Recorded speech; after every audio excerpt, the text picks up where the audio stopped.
Hello and welcome to Lost Within Lost, the podcast where we are re-rewatching the 10 highest rated episodes of Lost. My name is Dan and my controversial Lost opinion is that The Constant, while an entertaining piece of television, is not even in the top 10 of Lost episodes. Put that in your pipe and smoke monster it. Hello, my name is Chris, and Dan, I'm going to need to see that list. Yes, hello again, and welcome to Lost Within Lost, the podcast where we have been rewatching, recapping, and reviewing the 10 highest episodes of Lost. This week, we're all about the number 6 because we will be discussing There's No Place Like Home, parts 1, 2, and 3. Plus, Dan and I will be nominating our very own number 6 as part of our personal top 10 list. A list that, at least from Dan's perspective, still does not include The Constant, but maybe it will include Stranger in a Strange Land. We do not know. Who knows? The anticipation is killing me. Maybe this week it will be my turn to embarrass myself. There is a teaser for what's to come. Dan, I'm getting a little bit anxious because after this episode, we will officially be halfway through this podcast. I know. I noticed that as well. Yep. Yeah, it's exciting. Yes, it's exciting. I'm kind of dreading it. I don't want to say goodbye again. I'm finding it very hard to let go of this show. Yep. So only 5 more episodes to go after this one. So where are we up to, Dan? Number 5. And if people want to see those last 5 episodes. Yeah, you can check them out. You can go to imdb.com or you can go to our social media. They're pinned on the top of our social media accounts, so check that out there. We'll give you all the details of the socials at the end of the show, but spoiler, they're Lost Within Lost at both Twitter and Blue Sky. And spoiler, The Constant is number 1. Yep. So before we get on to There's No Place Like Home, we've got a little bit tidying up to do. Previously on Lost Within Lost. Last episode, this is just a little bit of homework, a little bit of tidying up. I think last week I raised a question around the sort of magic water temple because of the body that the others demanded they take back from the Dharma Initiative. We'd only sort of seen Saeed, been thrown into that, and they were very surprised when he come to life. But then I remembered young Benjamin. That's true. Yeah, was taken. Yeah, and from that moment onward, he was one of them, and maybe some of his innocence had been lost. But I assume they took him back to the waters. Like, I guess so. Yeah, that's a good point. I'd forgotten about that, but yeah. Yes. So they applied some kind of magic healing work to him. Yeah. Which did something to him, also we're led to believe. Yes. And Dogan wouldn't have been there, right? Like I don't know. Not time for him, unless he created No, some probably herbs not. Yeah, he came later, right? Yeah, someone else with the magic herbs, maybe. Otherwise, I assume they just dunked him in that water and sent him back and told him stick around. A couple of decades, we'll murder everyone. And he's, yep, sounds good. Yes. The other bit of homework we had was I was going to watch Psycho. Mm-hmm. Dan, you were going to watch Bad Times at the El Royale. Vincent ate my homework. I haven't got around to it yet. I wonder if we hold off on it because I realized as I was watching it, I'm like, oh, this is about a creepy hotel. And then, Dan, you're watching a movie about a creepy hotel. So should we just park the whole... Yeah, that's okay. We can come back to it next week. No homework this week. No homework. We'll do last week's homework for next week. Yes. Yeah. Sounds good. Because I found a way to tie it all together in the most classic Lost way. So there's a nice teaser, nice bit of sizzle. So yeah, that means we can jump straight into the episode review. Yeah, why not? So this is There's No Place Like Home, parts 1, 2, and 3. Very cheeky that we've included the part 1. This is from season 4, so technically episodes 12, 13, and 14. Was this the shortest season? It's about a quarter of the season. Yeah, it ends up almost being a quarter, and we will get into it. But this season feels very like so much happened, and yet the beginning of the season and the end of the season all feel like 5 minutes in terms of the ground that's covered. So before we get into an episode description, Dan, I'm going to need to hear your blog reviews, please, all right, on these 3 episodes. All right. So these are slightly longer. They do tend to be longer for season finales because they do cram a lot of plot in. And this, of course, is 3 separate episodes. So brace yourself, get a cup of tea, sit down. Here we go. I'm ready. There's No Place Like Home, Part 1. Gosh, where to begin? In the future, the Oceanic Six, the Doc, Kate, Saeed, Hurley, Sun, and Aaron, arrive home, immediately sprouting lies that would make the Archbishop of Canterbury blush. Heck, Aaron can't even speak yet, but he's giving off all manner of misleading tears and bowel movements. The reason for all this senseless fibbery? Well, nobody's quite sure yet, but surely it's got something to do with muddled toing and froing from the island to a boat full of explosives, along with some cocky-eyed plan of Ben's to surrender to the dude who shot his daughter to buy Locke enough time to do the island-moving dance he won't stop going on about. Or maybe it has nothing to do with those things. It's far too early to tell. Check back when this 3-part is over and things will no doubt be clearer. Oh, you naive young Padawans. Of course they won't be clearer. This is Lost, people, not the Damon Lindelof and Carlton Cuse Clarity Hour. All right, so that's the first part. So I wrote that after the first part, which, of course, as we'll probably go into, was screened separately to the other 2 parts. Yeah. Good setup, though, Dan. Good setup. All right, There's No Place Like Home, Part 2. Okay, so Ben surrendered to Kimi, the roid-fueled super soldier who's been running around the island like a gun-toting Rambo wannabe for several episodes now. Naturally, Saeed sees Kimi's antics as a direct challenge to his role on the show, and therefore engages in some mindless jiu-jitsu fisticuffs for about half the episode. Once we're done with that, Ben heads back to give Locke some impromptu lessons on A, horticulture, B, time-travelling rabbits, and C, not listening to sensible safety instructions. The Doc's had enough of this shit. Dude just had his appendix out yesterday. And he gathers up Kate, Saeed, Hurley and Sawyer and they chop her off this goddamn island to safety and eternal happiness. Or, indeed, as we've learned from this season's flash forwards, nothing of the sort. Sawyer holds no truck with this flash forwarding nonsense. He thinks it's for namby-pamby sissy boys. He'd rather kiss Kate and jump off a helicopter. So he does. Kudos, Sawyer, on sticking to your rippling guns. And then finally, There's No Place Like Home, Part 3. Meanwhile, back on the boat, there's a bomb about to blow the bejesus out of everybody on board. For no clear reason, Desmond begins to make up all kinds of lies about his experience dismantling bombs for the Scots Time-Travelling Bomb Disposal Squad. Michael's not going to put up with any of Desmond's crazy lies. He instead finds a can of Explode No More gas, which he sprays all over the thing. That'll work too, brother, says Desmond. But it obviously doesn't. For when Ben stabs Kimi in the orchid, ouch, setting off the dead Kimi bomb trigger, the boat people only have a few minutes to get off before the thing goes kablooey. Luckily, the Doc and co show up in the chopper. Desmond, in a typical display of blind, cowardly terror, races up and claims a seat, pushing Sun and Aaron to one side as he does so. Let's go, brother, he says. What about Sun and Aaron, says Hurley. There's no time, brother. Sure there's time, says the Doc, and he helps them aboard. But what about Jin, says Sun. Okay, now there's no time. And they fly off, leaving Jin and Michael and the rest to explode. And that's about that. Oh, except for Ben successfully moving the island with his bare hands. And Locke being the one in the future coffin. Oh, and Walt growing up to be enormous. And most importantly of all, Sawyer swimming out of his shirt onto the beach for a drunken rendezvous with a despondent, but suddenly horny, Juliet. The end. Oh no, wait, not the end at all. 2 more seasons to go, people. There you go. Very long. Excellent work as always, Dan. I can't believe that was written 20 years old in the moment. Yeah. Upon watching. Incredible. This danger of this becoming the Sawyer and Juliet podcast, because we just end up talking about it every week. But based on your, like, as he swims ashore, like I said, I'm an idiot. I watch the show. If it doesn't show me something happening in the episode, it never even, my imagination is not there. Are you in the moment? Were you like, oh, hang on, this is a new pairing? Maybe are we on something here? I think at the time it was just like, oh, wait a sec, here's Sawyer. Like, he comes out of the ocean like, he's lost a shirt. Daniel Craig in James Bond or something. And Juliet's kind of, oh, well, she gives him a bit of a glance. I picked up on something there. She's half a bottle. She's into half a bottle of rum. Yeah. By the time it comes up. All right, we'll get back to that. But to finish off, officially introducing these 3 episodes, I should say that they were written by Damon Lindelof and Carlton Cuse, as they continue to write most of the finales.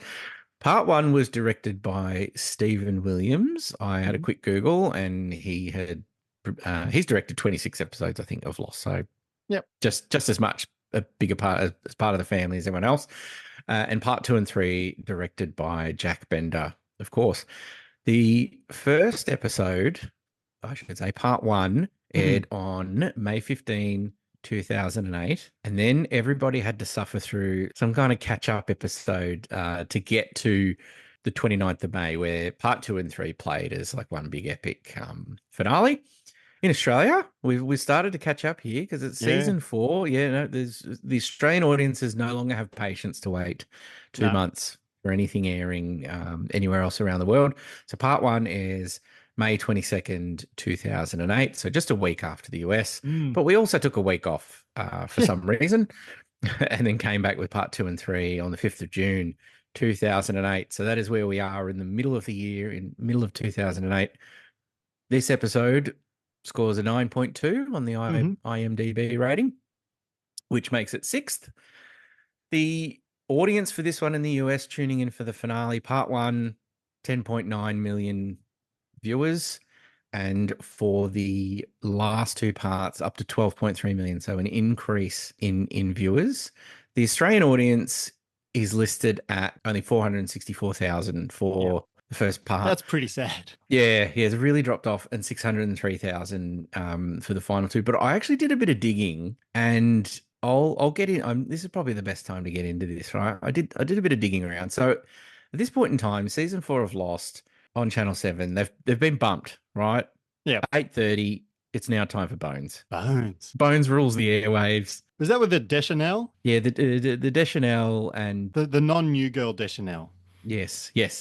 And everybody's going to be screaming into their phones at this point, but the other very handsome Nathan Fillion, right? Yes. He's Mr. Bones. So Bones is on at 8:30, 9:30.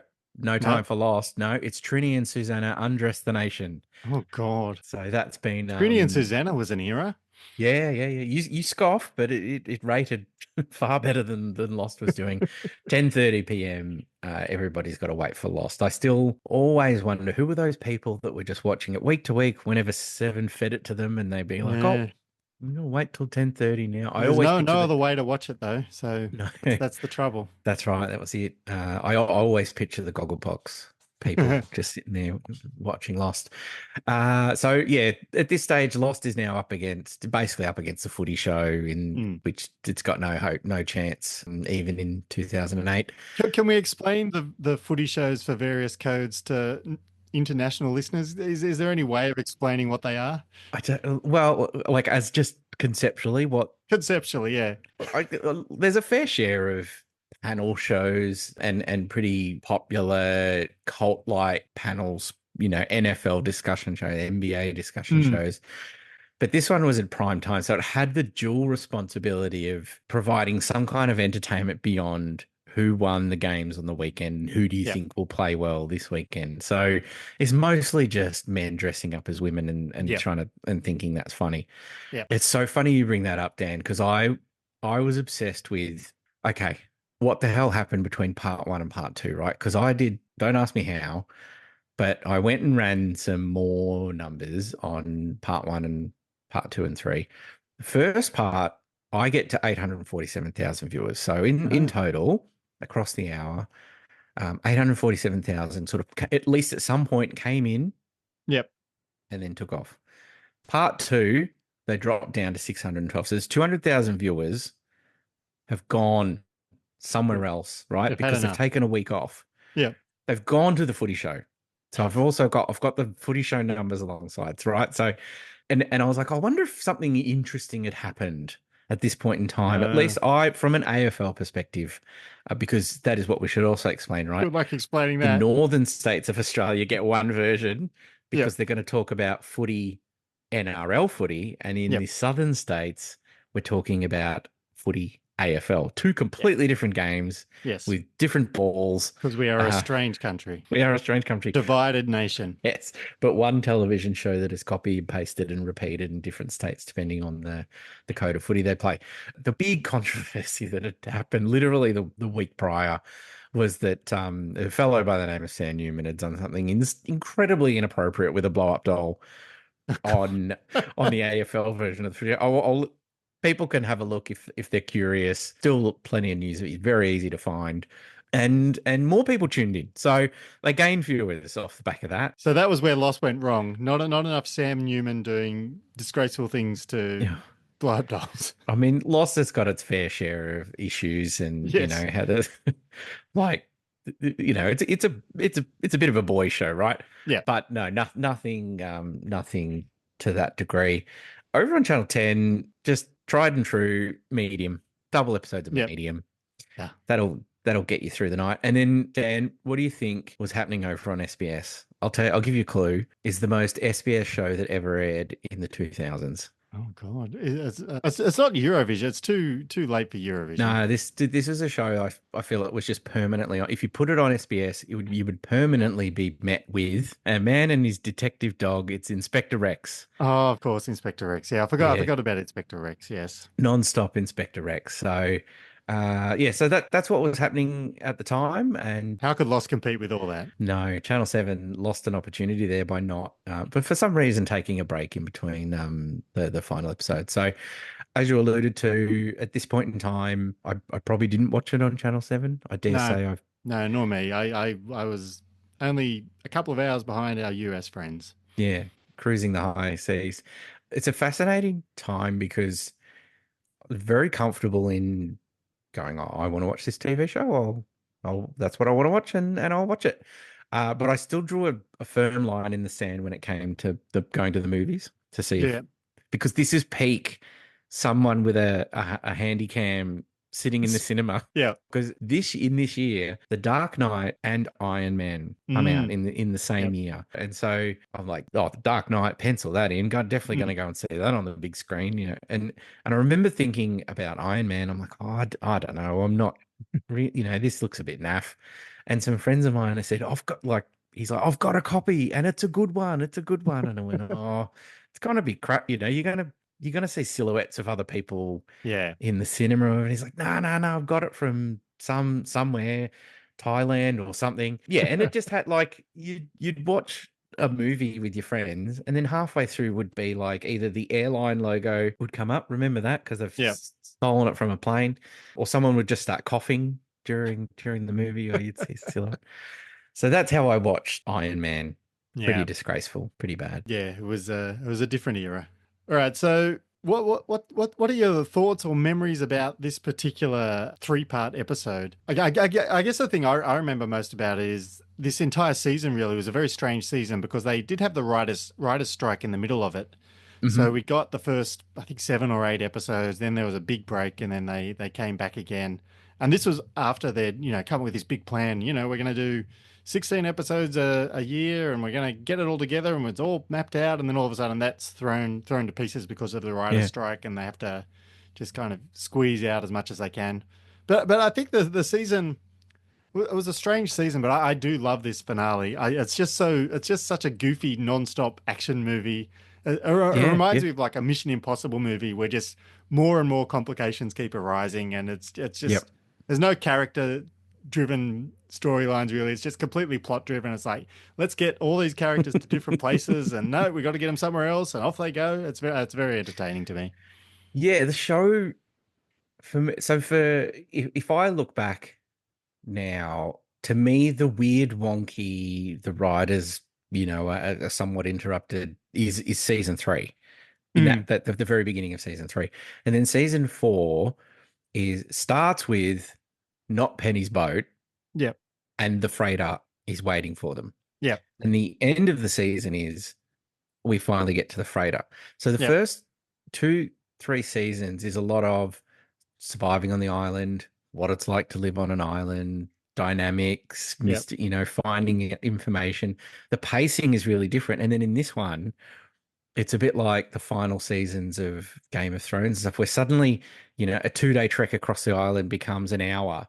Yeah. That when there's the chopper and Ben's like, you've got an hour before I move the island. And they're like, yep, right. Okay. Run back to the beach or run here and there. And so it is interesting, but I feel like it's a pretty tight 14 episodes of I think everyone has got a purpose. Nobody is sort of flapping in the wind here. everyone, all the pieces, all the chessboard pieces are sort of moved. There's a bit of a weird patch in the middle where they split between, do you want to live in the barracks or do you want Yep. to live on the beach?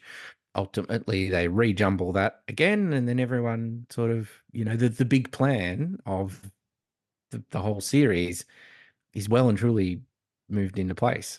Yeah. I Yeah. find it really interesting. I think like just this last episode in particular. So by this stage we know all about the Oceanic Six and the ones who actually get off the island, but we have no idea how they're supposed to do it. It's like one of those riddles where you have to cross the river with a fox and a chicken and a bag of grain. It's just like, how are they going to maneuver all these people to the right spot and not have Yes. the other people who don't get off the island with them? As it's all very confusing, but I found it very satisfying. There's something about knowing how a story ends and seeing all the pieces kind of lock into place as you get towards that ending, which is what they're Yeah. doing here, getting all the Oceanic Six together. I find that very satisfying for some reason. It's one of the few positive things about prequels. I kind of remember the end of Revenge of the Sith, Star Wars Episode 3, where, here's Anakin becoming Vader. Now here's Luke being dropped off with Uncle Owen and Aunt Beru. Here's Leia being taken in by Jimmy Smith. It's just like, yes, all these things are coming together. I know what's happening. And it's like solving a Rubik's Cube or something. The last few steps, just like, yes, it's just creating some kind of order that's very appealing to me. And I think that's why I like this episode so much. Yeah, okay. There's I was thinking when they get on that chopper, Mm, that's basically your Oceanic Six, as far as we know it, is yes. accounted for because we know, well, we're led to believe that Jin isn't going to make it because he'd been visited, Sun had been visited and I think given the ring. But Sawyer's on that chopper, and you're like, well, Mm, okay, what happens here? yeah. And Desmond we don't see, right? Like and we know he's not part of Yes. we're not even sure, but we know Ben certainly makes it off the island Yes. somehow. Yep. So doing all of that mental gymnastics is a lot of fun. And so going, who is the Oceanic Six, and what is this funeral that Jack has been referring to? Yeah. At the beginning of the season, and then they start to mention Jeremy Bentham, and why does Jack need to go back? So there's the sort of overarching kind of big questions that the season needs to solve, and it all just like click, click, click. It all falls into place. And speaking of like the have to go back bit, I love how the second part of this finale picks up not just from the first half, like not just from episode 1, but also it picks up from the season 3. We have to go back moment. It's like they do the previously on, and then we come straight out of Jack screaming. We have to go back to Kate slamming on the brakes and just giving him a dressing down. It's very, very, very funny. Yeah, because that conversation, assuming it all, like yes, it all happened at the same time. The information you get in the second half of that conversation around Aaron keeps asking about you, reading to him, and don't you say his name, or why would I listen to him? Because they've all been visited by Jeremy Bentham, and that's the other thing that happens throughout. So the sort of the 3 years back home, you've got, we sort of check. What's really interesting, you check in with everyone, but you don't really know too much, and a lot of that's the next season. Yes, yeah. What did they do? So I've got a small recap, right? Like, so from when they land, everything that's happening back home, you've got Hurley, one of my favorite things, Hurley greeting his family, and in classic Hurley fashion, immediately showing off everybody else. Yes, Right. He yeah. grabs Syed because he knows Syed does it. There's no one else there for Syed. Yep. Grabs him, throws him in front of his family, which is like a really sweet moment. Then you've got the press conference, and I will continue to do mental gymnastics on why did they have to lie. Still never 100% clear on that whole discussion. Like, we need to lie to protect. I'll get into it later, but it's a whole Widmore thing, which I still don't think is as clear on the screen. Yeah, I have some thoughts on that too, so we can get to that. Yeah, but we have to talk about Hurley's surprise party that his parents. I love when Saeed just gives, the interesting choice of theme. Yeah. Yes. And you think he's having a hallucinate because there's a coconut, and you're like, oh god, he's hallucinating. Hurley's mother continues to be one of the funniest people on the show when she says, "Jesus Christ is not a weapon." Yes, yeah. Amazing. And Walt visits Hurley in the institution, and He's like, why didn't anyone come and visit me? He's like, oh, Walt, you just don't know, do you? Yeah. You've got Jack discovering that Claire was his sister. But via the worst Australian accent I think I've ever heard. Yes, yeah, and Claire's mother continues to play a role in the show. What's interesting there is I feel like that's the very first scene. Like he's just landed. He's had his father's funeral. She mentions Claire, and he's like, "Shit, is this the beginning of we have to go back?" Yeah. Like of a few sort of pieces falling into place because they've left her behind. The son becomes the managing director of Paik Industries, which is incredible.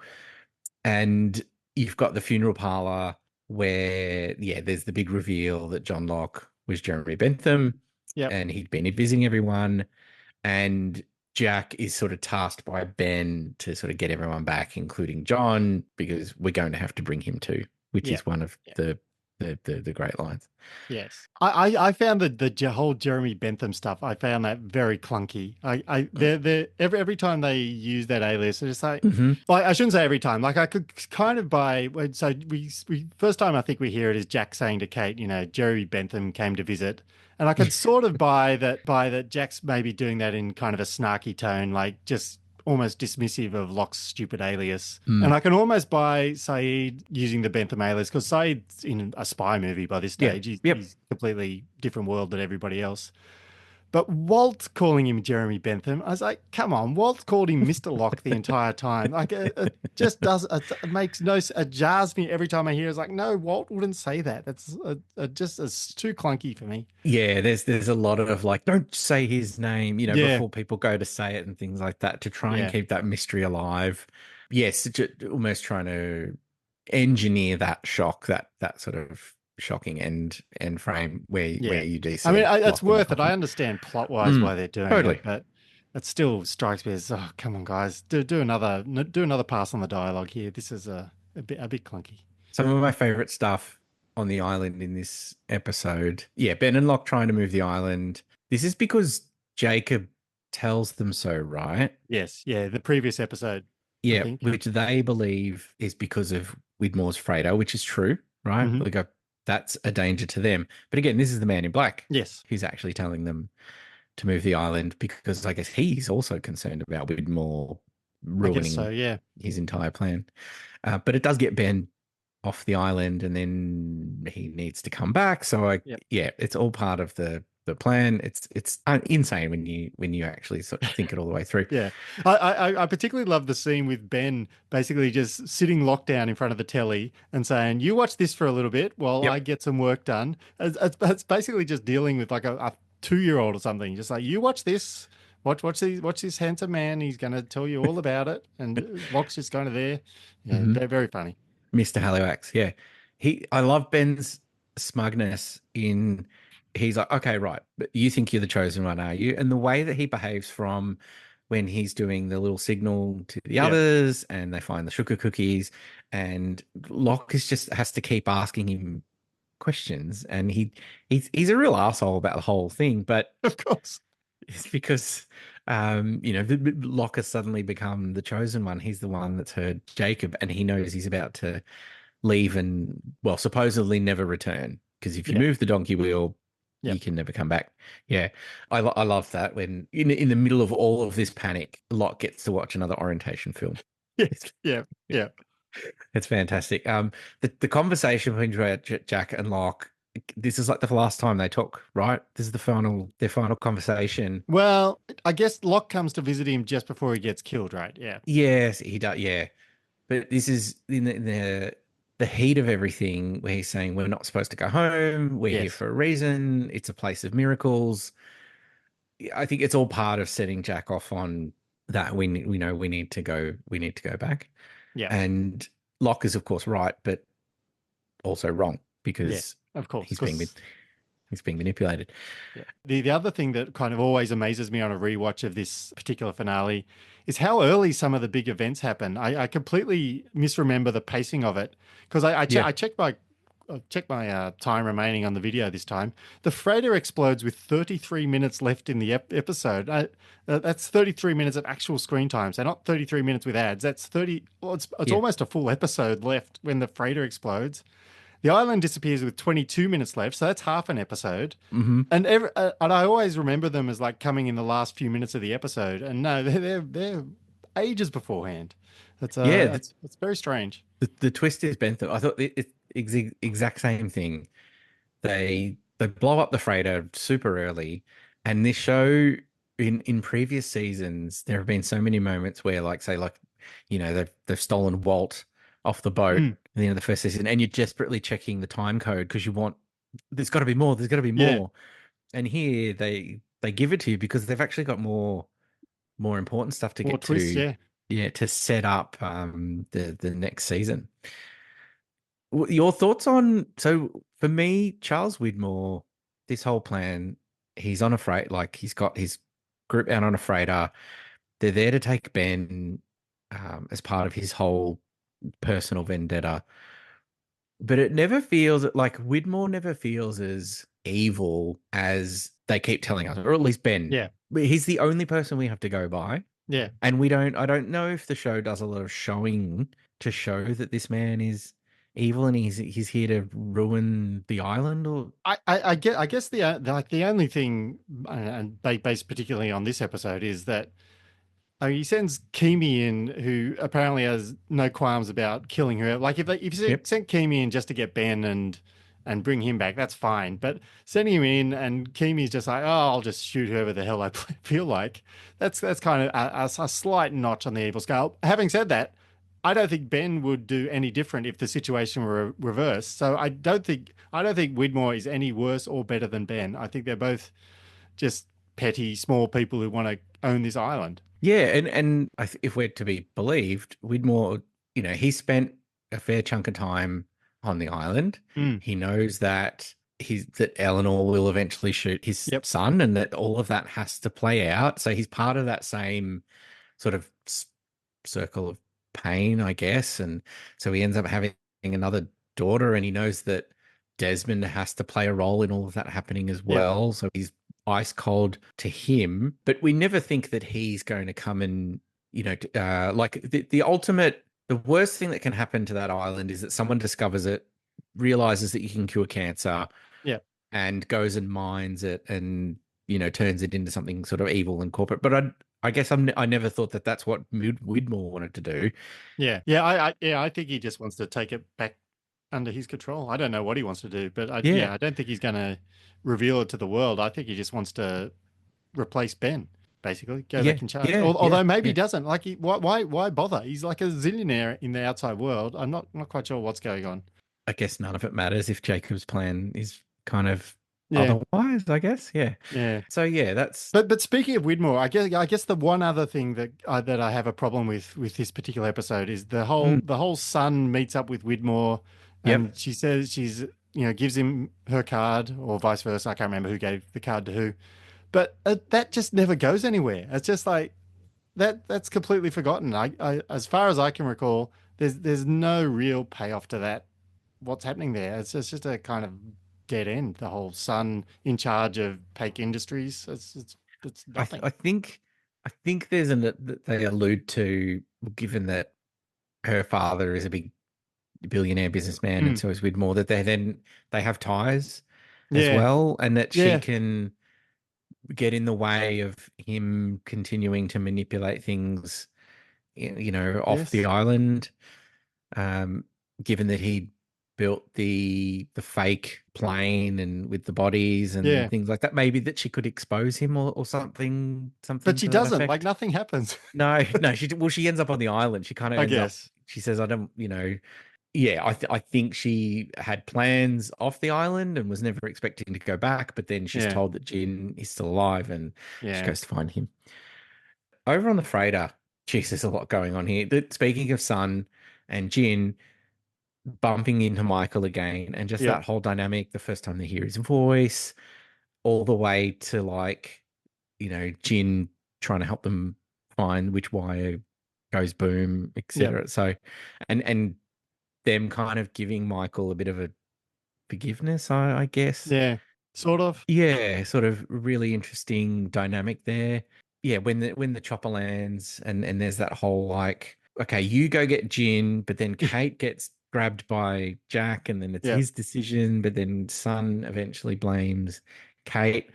That's horrible and messy, and every time I see that, I hate it. I want Jin to get like, yeah, your wife is pregnant, get out of there, stop hanging yeah, around the C4. yeah.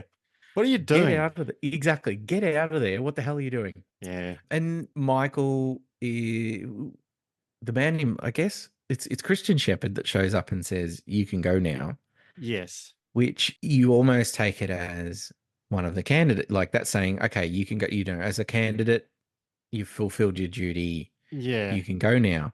But it's not. It feels like that's the man in black, right? Oh, well, I'm not sure. I think this is one of the really fuzzy ones where Yeah, I'm not quite sure that's the most consistent use of Christian Shepherd. It's yeah, I don't really get it. There's no reason why. I guess was Michael a candidate? I guess if he was, then the man in black has got some, he must have been a candidate because the island wasn't finished with him. yeah. So I guess he must have been, in which case, maybe the man in black says, that's fine. Now you can blow yourself up. I'm out of here.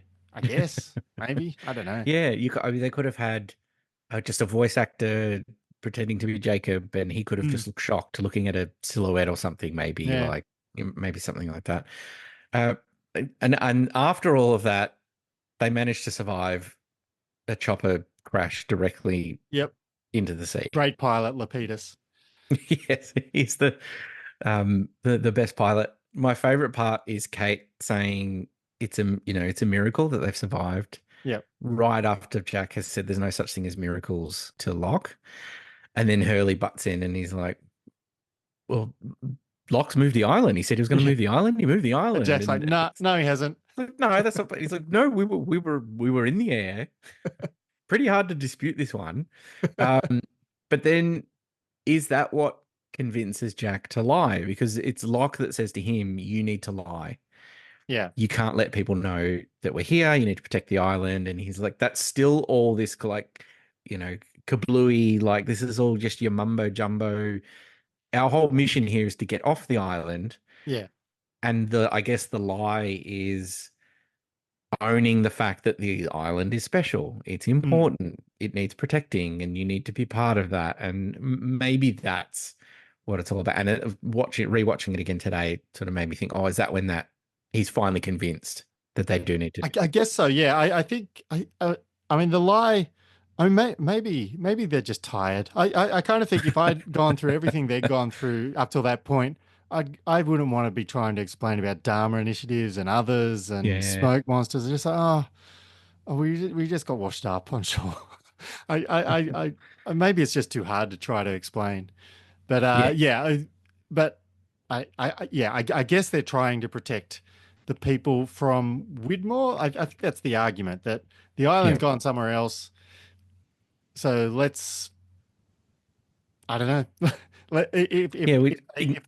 If they pretend there's no island, then Widmore knows they're onto him, and so he Yeah, can't do anything too, I don't know, too overt. Otherwise, they'll get him, and maybe that's why Sun confronts him, just basically say, you know, back off, dude.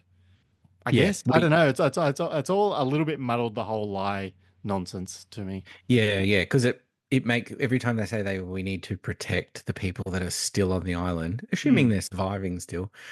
It just makes me think, oh, in case Widmore sends a second yeah, freighter over with a yeah. second, Kimi too. army of Yeah. crazies or something.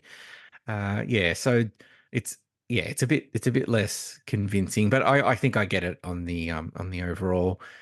When they stumble upon Penny's boat, it's very much like the season one finale. Yes, You it's get a very little bit similar. Yeah. yeah, you Yeah. get a There's a little bit lot of good nervous callbacks there.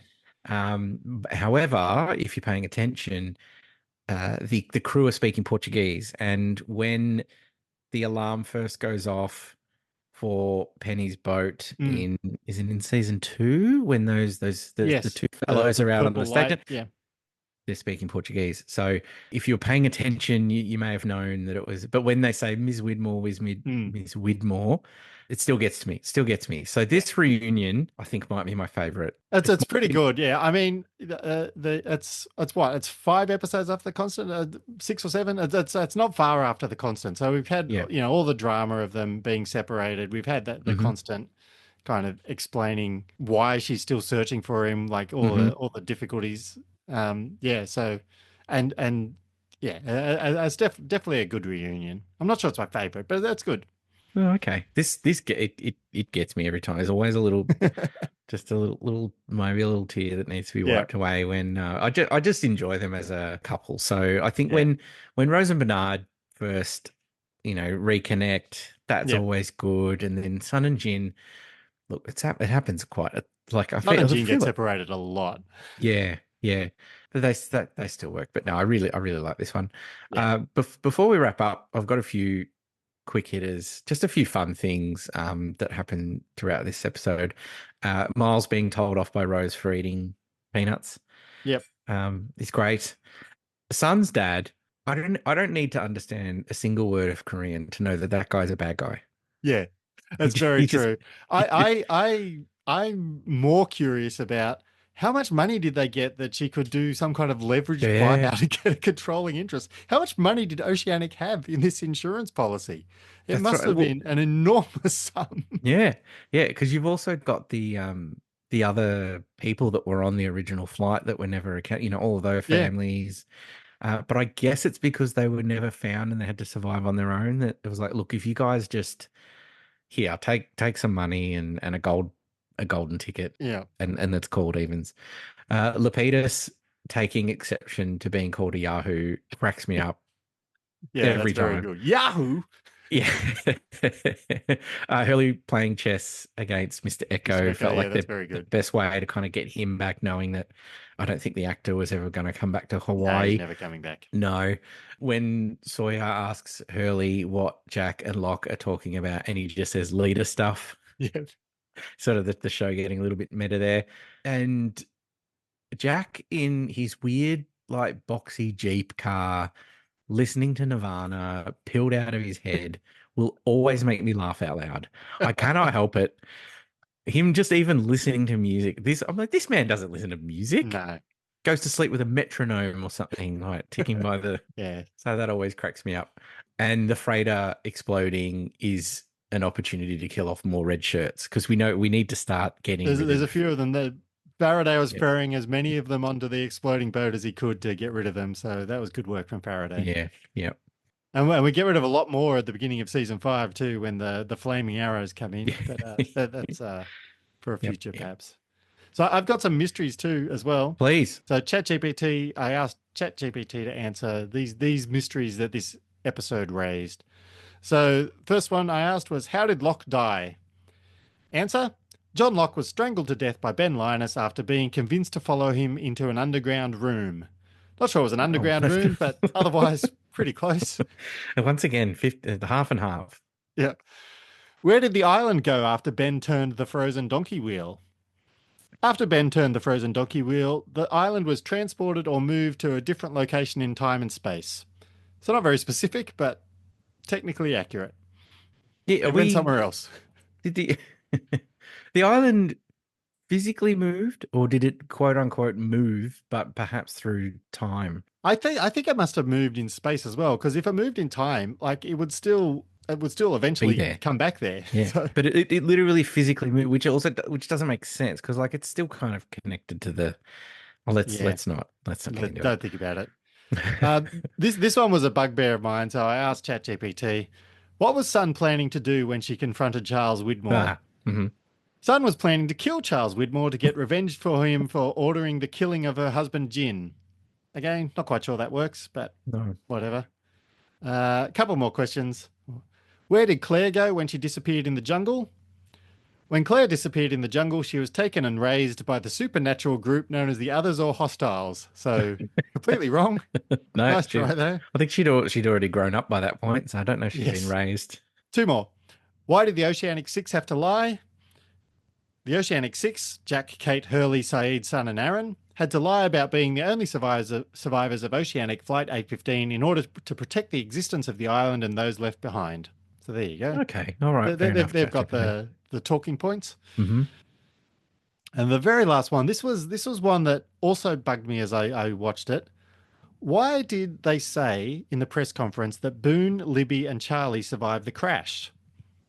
Because I always go, why did they actually add that extra bit of detail? That seems pointless. So that no one will look and they for all it? died later. ChatGPT suggests they did not say that Boone, Libby, and Charlie survived the crash. The Oceanic 6 were the only ones from the plane crash that made it off the island. So those other characters had already died on the island before the rescue. So I said, no. They did say that Boone, Libby, and Charlie survived the crash. Why did they say that? ChatGPT, I do not recall the Oceanic 6 claiming in the press conference that Boone, Libby, and Charlie initially survived the crash, but died later. That does not seem consistent with the storyline of Lost, where those characters died on the island prior to the rescue of the Oceanic 6. And I did press it a few more times, but I won't go through the details. It was very stubborn about this. I think you're wasting your time arguing with ChatGPT.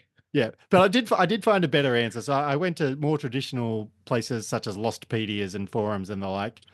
And the reason some people were suggesting that they had to say that there were people who survived the crash but died later is just in case someone intercepted Claire's message that she attached to the seagull in Par Avion, because that message said that there had been deaths on the island and new life. So the story would have had to account for at least 2 deaths and 1 birth. So there you go. And they picked those names perhaps as a tribute, given the way that how horrifically they died. I reckon Hurley just picked his favourite people. Pretty much. Yeah. Maybe. I'm not sure Hurley and Boom were particularly close, but yeah, Mm. Libby and Charlie makes sense. Yeah. Wow, that's really interesting. I love Lostpedia is a fantastic visit for anyone that if you're not aware of it and you've been listening along. So much more information that we would not dare cover. I would never have thought of that. I completely, because that's one of my skip over episodes usually. It's just like, whatever. I don't really care about Claire trying to attach notes to seagulls. Yes.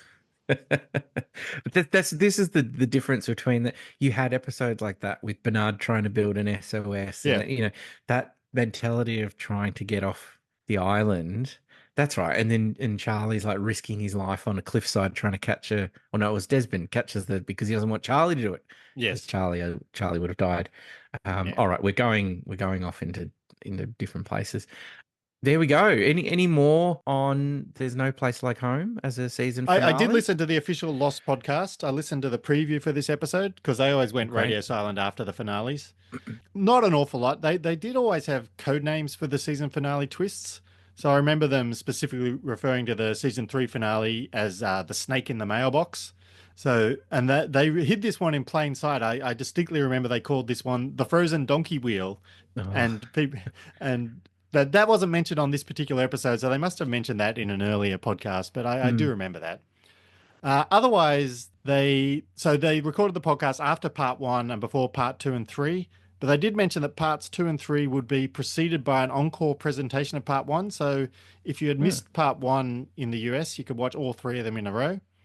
And they also mentioned that there was kind of a director's cut of part 1 that would be done in the encore that would have more press conference questions for the Oceanic 6. And I assume that's the version we get now whenever we watch it on DVD or Blu-ray. But it kind of makes me wonder what questions weren't asked in the press conference on the initial airing. No idea. Maybe the one about Libby, Charlie, and maybe ChatGPT's only seen the original airing. Oh, that's another thing. If you spend too much time thinking about like how is the media not just hounding.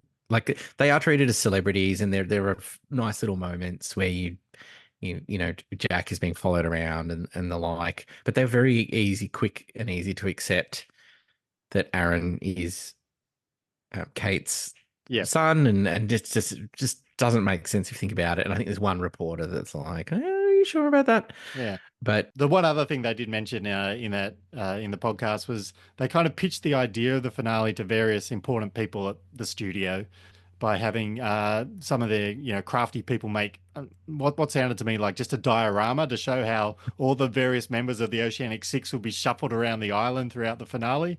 So I thought that was kind of a fun idea that they've just got, all right, so Jack's here, then he's got to go over here, then Kate's here, Yeah, she's got to go over there, and how it all works. So that was quite amusing. that's fascinating. So the big presentation, because I assume back then the network execs still need to feel like there's going to be some big TV I guess, moment that yeah. gets them talkability, and this is going to win them the night, and they can, they can build a whole evening around it with other specials and things. And Yeah. instead of just letting them make the show and mail it in, they need a PowerPoint. Mm. I love that idea. I Yeah. wish to be a fly on the wall in those meetings. So then we're going to get John Locke, right? And we're going to upend, and then they upend a shoebox, and out comes Yeah. a doll, and it's Locke, and they're just staring at them blankly. Be very funny. All right, that's There Is No Place Like Home. That is season 4 done and dusted. I don't think we will be revisiting. Oh no, Yes, we we still get to are. Yes, we we are. get we will be revisiting season 4 in our final episode, because of course that is the constant. That is Yes. number 1. So some other classic reviews, things that were happening back in 2008, around this time. I've got a couple of things to go through, Dan. First off, I'd love to introduce a new segment that I've Okay. got, and then I will Yep. have each episode from now on and until we're The- finished. And that is parodies of Lost in media. Yep. And there's no good ones. I'll spoiler alert, everybody was terrible at parodying Lost. Yep. But I'm gonna start with the best one that I think is the best one, because this aired 2nd of November 2008. So, and interesting that anyone is doing a parody of Lost during season 4, because everyone got it Most out of their people have lost interest. system. Yeah. Yeah, everyone's got It's it out not of their exactly in the system. zeitgeist at that point. No, but if a TV show was going to do it, it's Family Guy. So, Dan, I'm going to send you a link. Yep. It's just one cutaway gag, but you may as well watch it. We'll Yep. post it as well, and we'll return in a moment. We're back. Sorry to say, Dan, that's the best of any Lost parody. Are you a Family Guy connoisseur? Into the I Family Guy? wouldn't say a connoisseur. I've dabbled in the odd Family Guy episode here or there. I Yeah. think I watched maybe the first season or two, maybe. Maybe I didn't watch all of them, but I might have Mm-mm. watched a bit, and then I kind of went, all right, I get the idea. I'm not averse to it, but I'm not going out of my way to find it either. Yeah. I'm not as big on the Yeah. Family Guy. So I'd never seen this before Mm. either, but I find it funny that what they've gone for is just Matthew Fox's heavy breathing. Yeah. What a niche target to go for. Just of all the things on Lost, we'll go for Foxy's bloody heavy breathing. Yeah, but everyone else does I'm Hurley and I never lose weight, and Yeah. I'm Locke and I'm kind of crazy, and Yeah. there's some really terrible ones out there, but Family Guy is the only one that just sort of takes that sort of weird notion, but then it ends with a poop joke, and you're like, Yeah. oh, okay, and whatever. So we'll post that up on socials. I'm building up to an all-timer, just a teaser so starting with. So the number one moment. Yes, there will be the number one. Will come in a future episode, and it's an absolute doozy. I've got some other things from around this time, if you're happy, Yeah, Dan. hit me. So a couple of times we've visited the Golden Globes. Hmm. We're basically done now, right? Like the shows, the Not even sheen, nominated. yeah, the shine is off this. Even Michael Emerson and Terry O'Quinn have kind of had their moment in the sun. That's it now for Lost. So what do you do when you can't win a Golden Globe? You go over to the Emmys. It's time to check out the Emmys, because there's still hope. There's still hope at the Emmys. So in 2008, outstanding drama series, Lost is still in there Wow. with the Really? big boys. Yeah, we've got the nominees are Lost, Hmm. House, Yep. Dexter, Yep. Damages, and I Boston Legal. I have no memory of Damages. That's probably a good thing. Yeah, yeah. Another legal drama. I assume. I don't think I ever saw it. No. But they all lost out to the absolute deserving number one show at that time, AMC's Mad Men. Okay, So, yes. yep, Mad Men is your outstanding drama series, but it's okay because best supporting actor, we're in with a chance. We're in with a chance. We've got John Slattery in Mad Men, William Shatner in Boston Legal, Michael Emerson in Lost, Yep. Ted Very- Danson in Damages. So Okay. he was in Damages, but they all lost out to somebody you would never guess in a million years. Zelko Ivanek from Damages. He plays Ray Fisk. So I think that was the last shout for Michael Emerson on the award season. So Emmys, not really. Like I think again, probably Yeah. our last sort of ditch there. So I've found another awards. I found one where we can actually win a few. Right. This Right. is now my new obsession. My MTV Music new Awards. no, no. As if young people were interested in what Matthew Fox is doing on an island. No, it's the Saturn Awards. Do you Ah, know of what? course. Do you Yep. know what the Saturn Awards are? Are they like science fiction or DVD awards or something?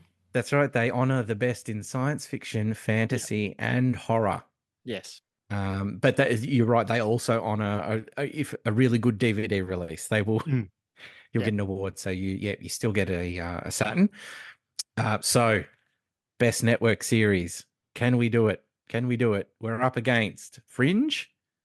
Fringe So, was good. love It's no myself. loss, but it was good. No, love Fringe. Heroes. But what Life was on this? Heroes season 2? be season 2. Yeah. Yeah, Yep. nah, no good. Life on Mars. Life on Which Mars, was, I yeah. think, Yeah. which was a remake of a UK Yeah. series. Yeah. Supernatural, Mm. which would go on for Was another. Supernatural going back then? Didn't Supernatural finish like a week ago? Like I it's think so. I think there's 20 some seasons Jesus. and it has its own cult following. And Terminator, the Sarah Connor Chronicles. Mm. And our winner was Lost. Lost still Hey, taking out season 4, still taking out big awards. I'm suck gonna on do that, Sarah Connor. I'm gonna do a quick whip around the actor and actress categories because these are fascinating. Now, the best actor on television is literally just that. They call it best actor on TV. Yep. So, I like the Saturn Awards. They don't muck about. Let's get to the point. no, you got Matthew Fox still being nominated for Yep. Lost as your best actor, Michael C. Hall for Dexter, Timothy Hutton for Leverage, whatever that was, Mm. Noah Weil for The Librarian, Curse of the Judas Chalice, Jesus. Okay. and Literally. of course, Bryan Cranston for Breaking Bad. I don't know how Breaking Bad fits in the fantasy science fiction. Yeah, I'm not sure it's fantasy. It's well, I don't know. Who knows? He makes implausibly good meth, apparently. So Maybe that's part of the that's science fiction. science. Yeah, it doesn't matter though. Cranston's Walter White was not good enough. Doesn't even hold a candle to Edward James Olmos's William Adama in Battlestar Galactica. Best actress on TV. Sorry, Lena Headey in The Terminator. Sorry, Jennifer Love Hewitt for Ghost Whisperer. Sorry, Evangeline Lilly. Anna Paquin in True Blood. Kira Sedgwick in The Closer. Anna Torv in Fringe. It's Mary McDonald for Battlestar Outside Galactica. Galactica. Yeah, okay. I love the Saturn Awards staying true to themselves. Yeah. The supporting actor category, The Lost Boys. We've got Henry Ian Cusick, of course, Desmond, Mhm. Yep. Michael Emerson, and Josh Holloway. I love seeing like Josh I love seeing Holloway Josh and Holloway in there. yeah, yeah. But unfortunately, no, they all lost out to Adrian Posada for Heroes. He was Nathan Petrelli. Oh, yeah, yeah. Yeah, and then in the supporting actress category, Yunjin Kim and Elizabeth Mitchell Mhm. both get a shout out, as well as Hayden Panettiere in Heroes and Summer Glau in Terminator. But they each lost out to Jennifer Carpenter in Dexter, who played There you go. Dexter's sister or adopted Let's sister. say it was the sister. Yeah, and I have to do best guest performer on television. That's all it is. I think this is you've turned up on a show once. Yep. category. We like you. Best guest performer on TV. Kristen Bell for Heroes. Alan Dale for Lost. Kevin Durand for Lost. Of course, he's Martin Keamy. Sonia Walger for Lost, who of course is Penny Widmore. Yep. But they all lose out to Jimmy Smits in Dexter. Oh, there you go. That's a lot of Lost in the guest appearance. I guess they did have a lot of guests popping in. Yeah, yep. And I can't say goodbye to the Saturn Awards without acknowledging who received the Life Career Award that year, which of course was Lance Henriksen, and the Lifetime Achievement Award, Leonard Nimoy. Oh, there we go. You've got, I assume every year the Saturn Awards need to give someone something give a Star Trek the Star crew Trek member person. an award. Yep. So that's it. The Saturn Awards are my new favorite. Yep. Hang on. What's this? Sorry, Dan. I've got another favorite. I've got a new favorite. This is way better than the Saturn Awards. We need to go to the Monte Carlo TV Festival. Like Monte Carlo, the city. Monte Carlo, the city. It's sponsored by Prince Albert runs the festival, has been since the late 80s. Okay. Loves his TV, does Prince Albert. Yep. You want to hear the nominees for Outstanding Actor in a Drama? Yeah, I hope Matthew Fox is in there. Matthew Fox is in there. And so is Jorge Garcia. So is Terry O'Quinn, Josh Holloway, Michael Emerson, Daniel Day Kim, Jeremy Davies, and Henry Ian Cusick. That's right. There are 22 nominees for Outstanding Actor in a Drama. So who missed out from the Lost Men? Well, just not many. Poor maybe Lapidus. Paul Lapidus. Oh, didn't get a Guernsey. No, they all lost out to John Hamm. So, and no other TV show had a double nominee. So there's 22 nominees. 1, 2, 3, 4, 5, 6, 7, 8 from Lost. And I'm fascinated. I'm like, they were flown out. Surely they've had dinner with Prince Albert or something. It's got to have been his favorite show. Yeah. Outstanding Actress in a Drama. We've got 18 nominees. 9 from including Lost.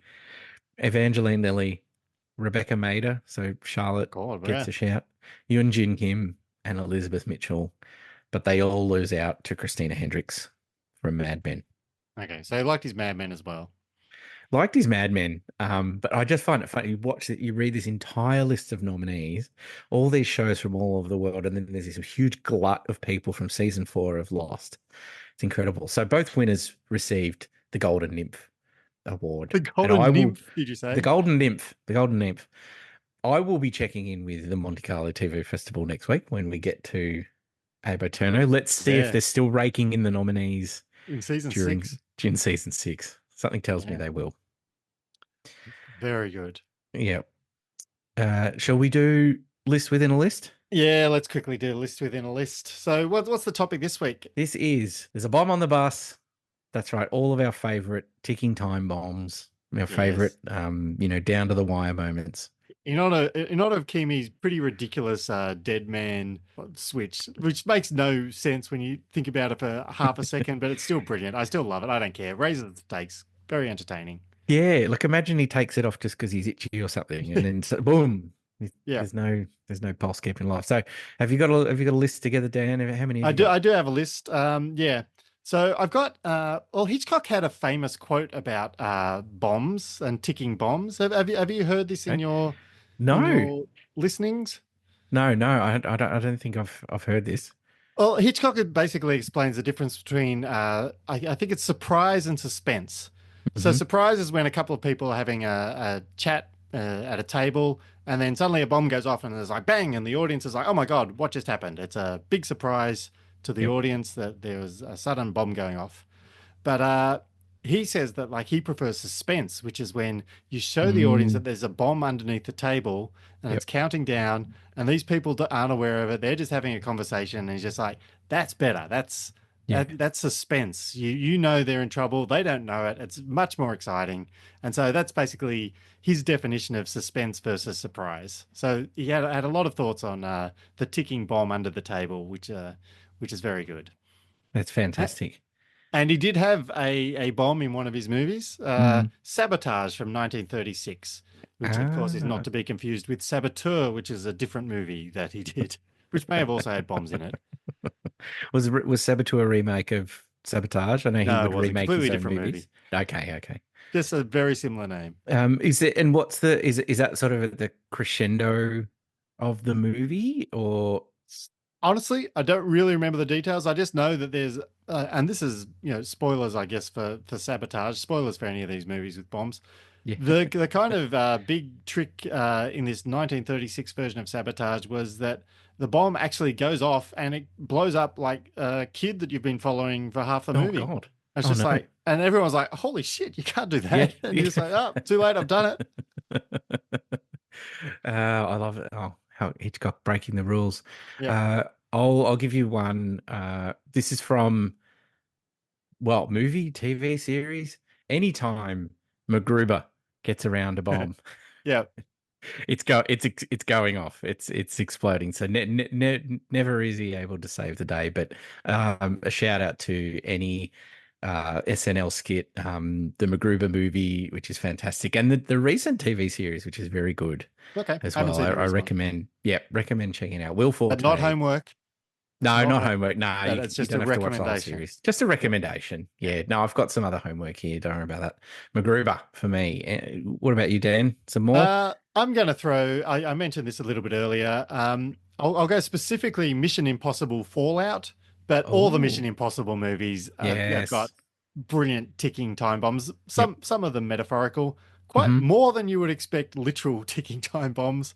That poor old Tom Cruise has to rush around and invariably stop at the very last second. Again, spoiler for every Mission Impossible movie. He Yeah. will complete the impossible mission with moments to spare. But Which yeah, one is Fallout? Fallout's the one with Henry Cavill with the big moustache, and Oh, the climax of that one is like Tom Cruise being chased in a helicopter, and there's helicopters exploding, and oh there's God. a nuke that's about to go off, and they're Right. trying to do 15 things at once, and they're all the same. They're all brilliant. I love them all. I think Ghost Protocol might be the last one I saw. So Yeah. I've always intended to sit down and maybe do a watch of all the, because they do put a lot of effort in, and Tom Cruise I, is I only I like, love the Mission Impossible yeah. movies. They're maybe my favorite franchise of them all. Oh, Maybe I, interesting. I I Okay. really love them. Yeah, okay. So for me, another one, Guardians of the Galaxy 2. Okay, When have you seen this one, I Dan? have. I don't, yep. When they have the bomb, they need to go into the sort of the brain of Ego, The and the Living only Planet. person, yes, the only person small enough, or the only character small enough is of course Baby Groot. Yep. And this excellent, like all this tension and tension building, and then this great scene where Rocket Raccoon has to explain to Baby Groot how the bomb works. It's got two buttons. One of them is instant death. The other one is a 5-minute timer. And they send Peter Quill off to find tape. He's like, I need tape. We need to cover the death button so that Groot doesn't get confused. It's fantastic. It's like a James Gunn kind of signature, Yep. very sort of signature moment there. So love anything to do with Guardians of the Galaxy. Big fan. All right. I will go with a classic.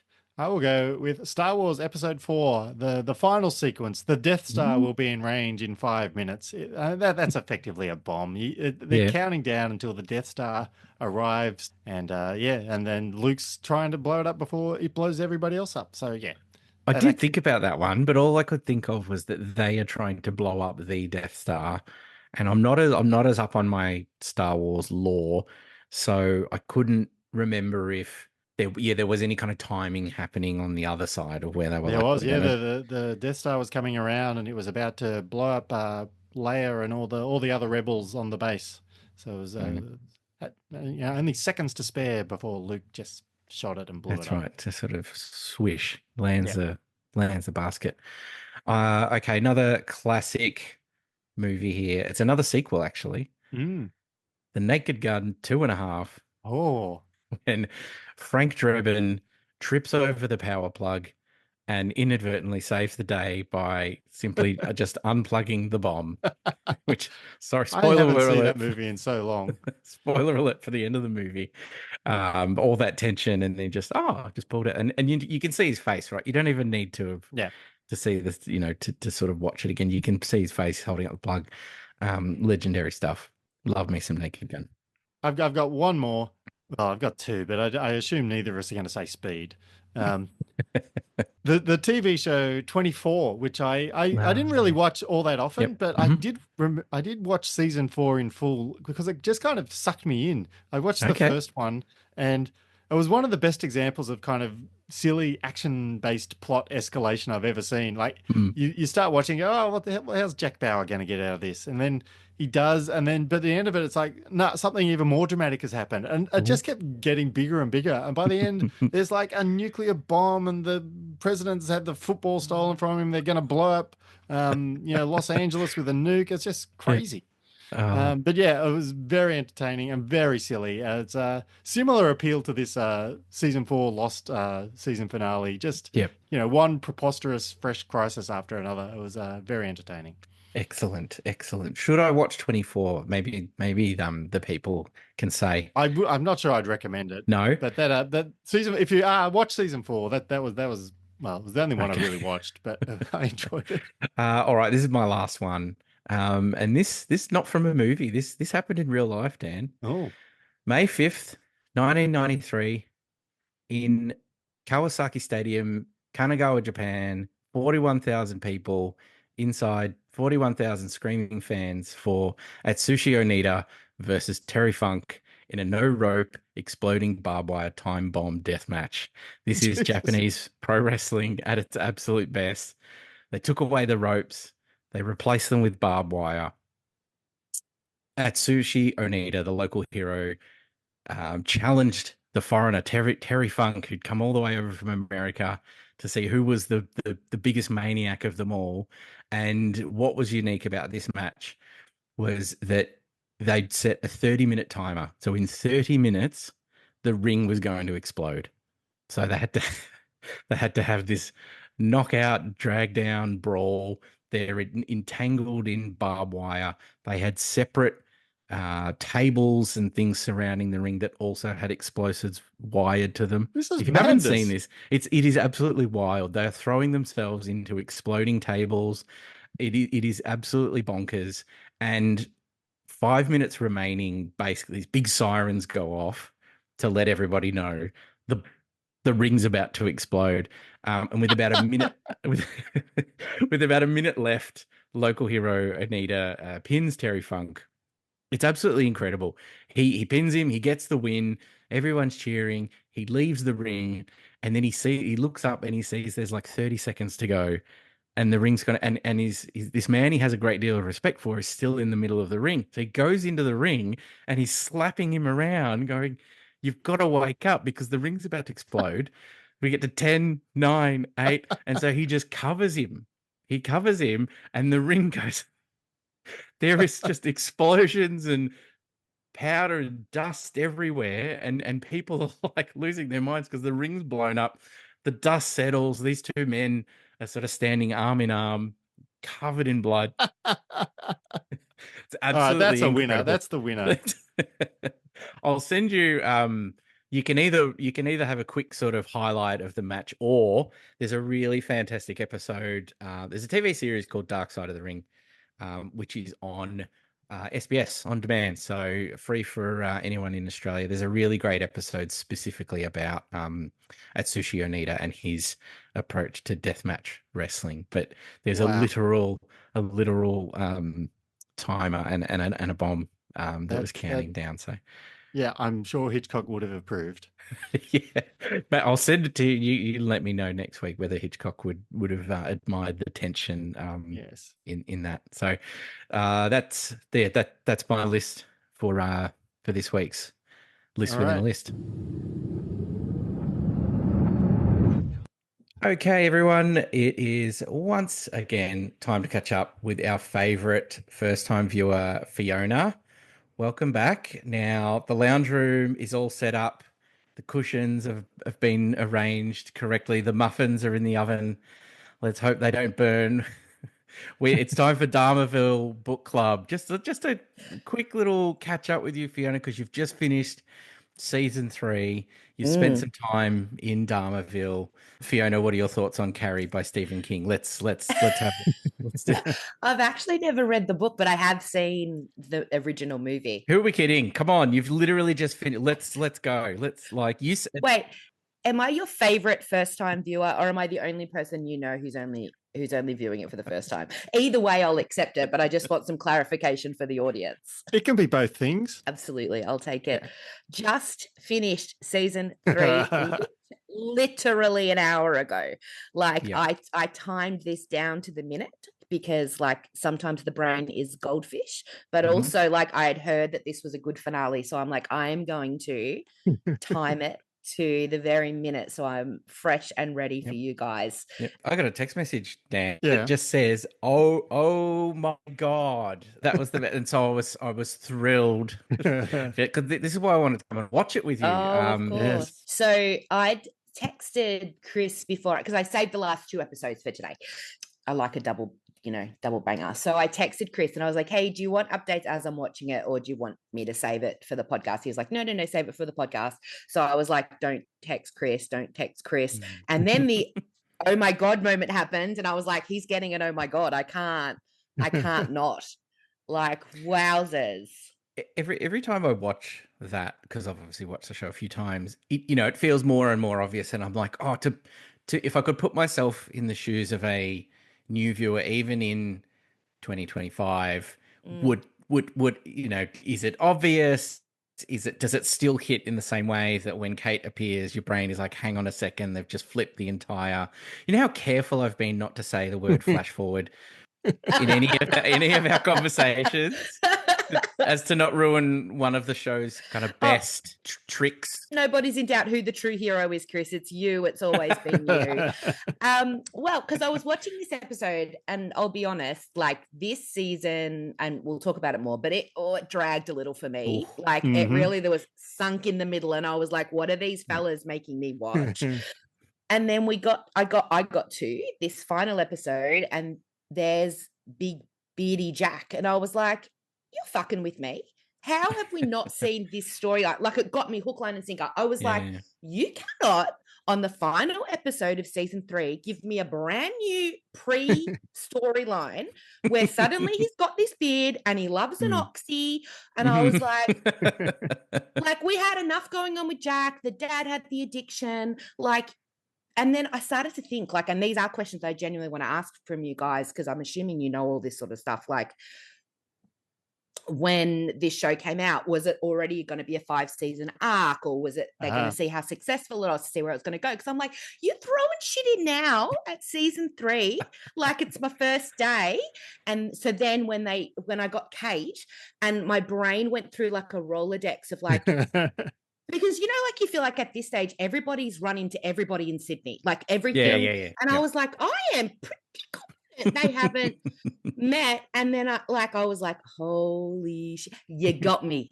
You bloody got me. We have to go back. That was wild. Oh, yeah. It turned me around because, I was really feeling the slump this season, guys. I really was. Yeah. Well, do you want me to answer the question of the like end date of the show and all that kind of stuff? 100%. All right. So around about the middle of season 3. So pretty much, remember the episode with Jack's tattoos? Yeah. Yes. Yes.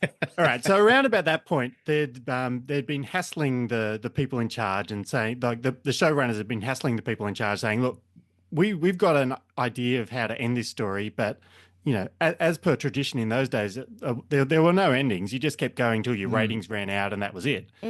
So they basically went and said, look, do you want more of this Jack tattoo shit, or do you want us to end this thing properly and have it be a good show? And they basically said, fine. They negotiated. They said, all right, we'll take 3 more seasons.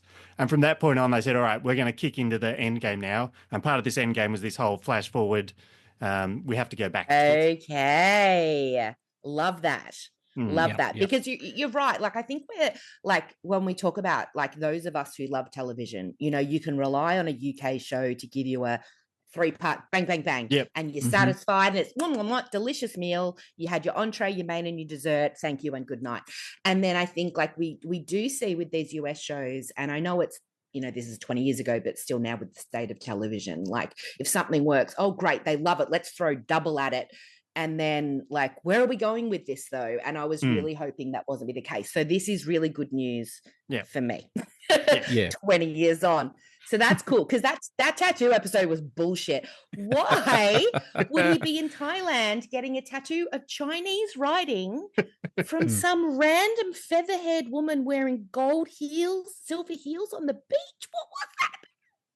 Well, Anyway, she I'm was fine. apparently quite famous at that time. That's Bai Ling, Okay. who was like a celebrity I'd never Mhm. heard of, but apparently was a big deal. So getting Bai Ling was a coup.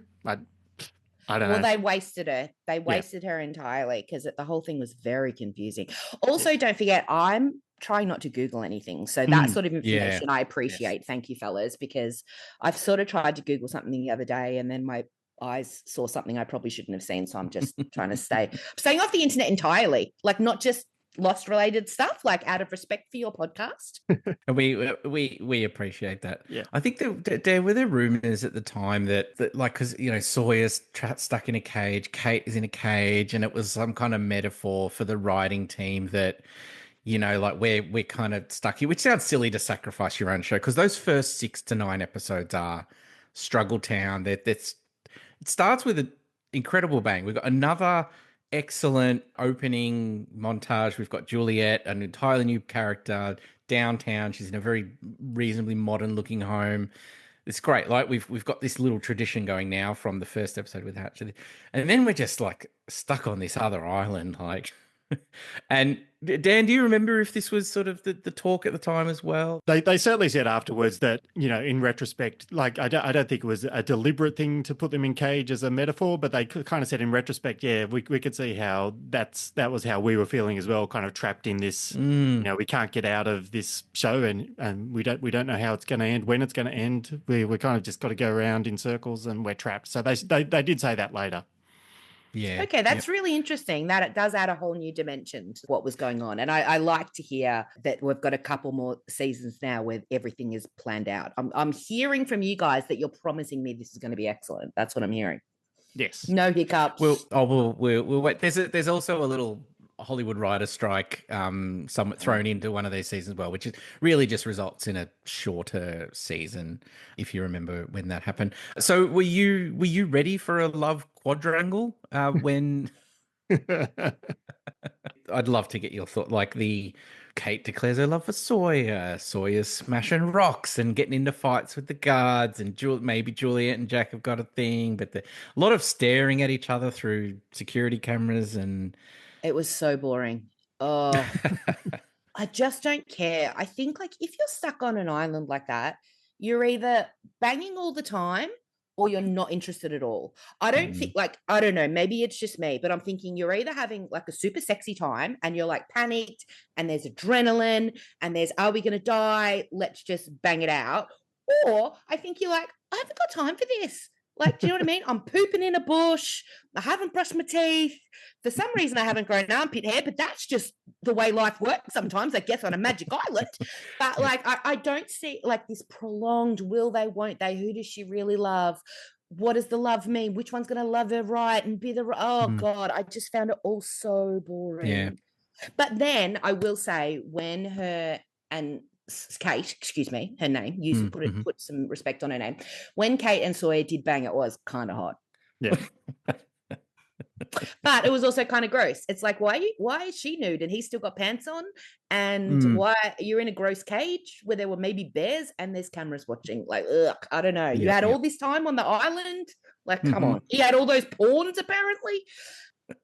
But hey, at least you found out that there were polar bear cages, for the polar bears. So things get... Sure, that makes sense, I guess. Yeah, I don't know. I think it's that whole like Ross and Rachel bullshit. Like I'm just like, I'm not interested. Like pick a lane. And then Juliet's in. Oh, okay, whatever. You got one each now. Let's just move on. You've each got a woman. You've each got one on your belt, off your trot. Whatever. At least you had Ben in the center of this quadrangle, right? And there's some good Ben stuff going on, even if he does get spinal surgery in an old aquarium. But he wakes up halfway through it. I think that's one of my favorite bits when he wakes up halfway through the surgery and still takes control of everything. Yes, he's still in charge. I don't know. I think like I love Ben as a character. I just found, and this is a me problem, probably not a show problem, is the whole thing just became so convoluted and confusing. And I'm a simple lady, you know? And I think like I enjoyed when Ben was caught by the island and then was he lying? Was he not lying? Loved that. Got right into that.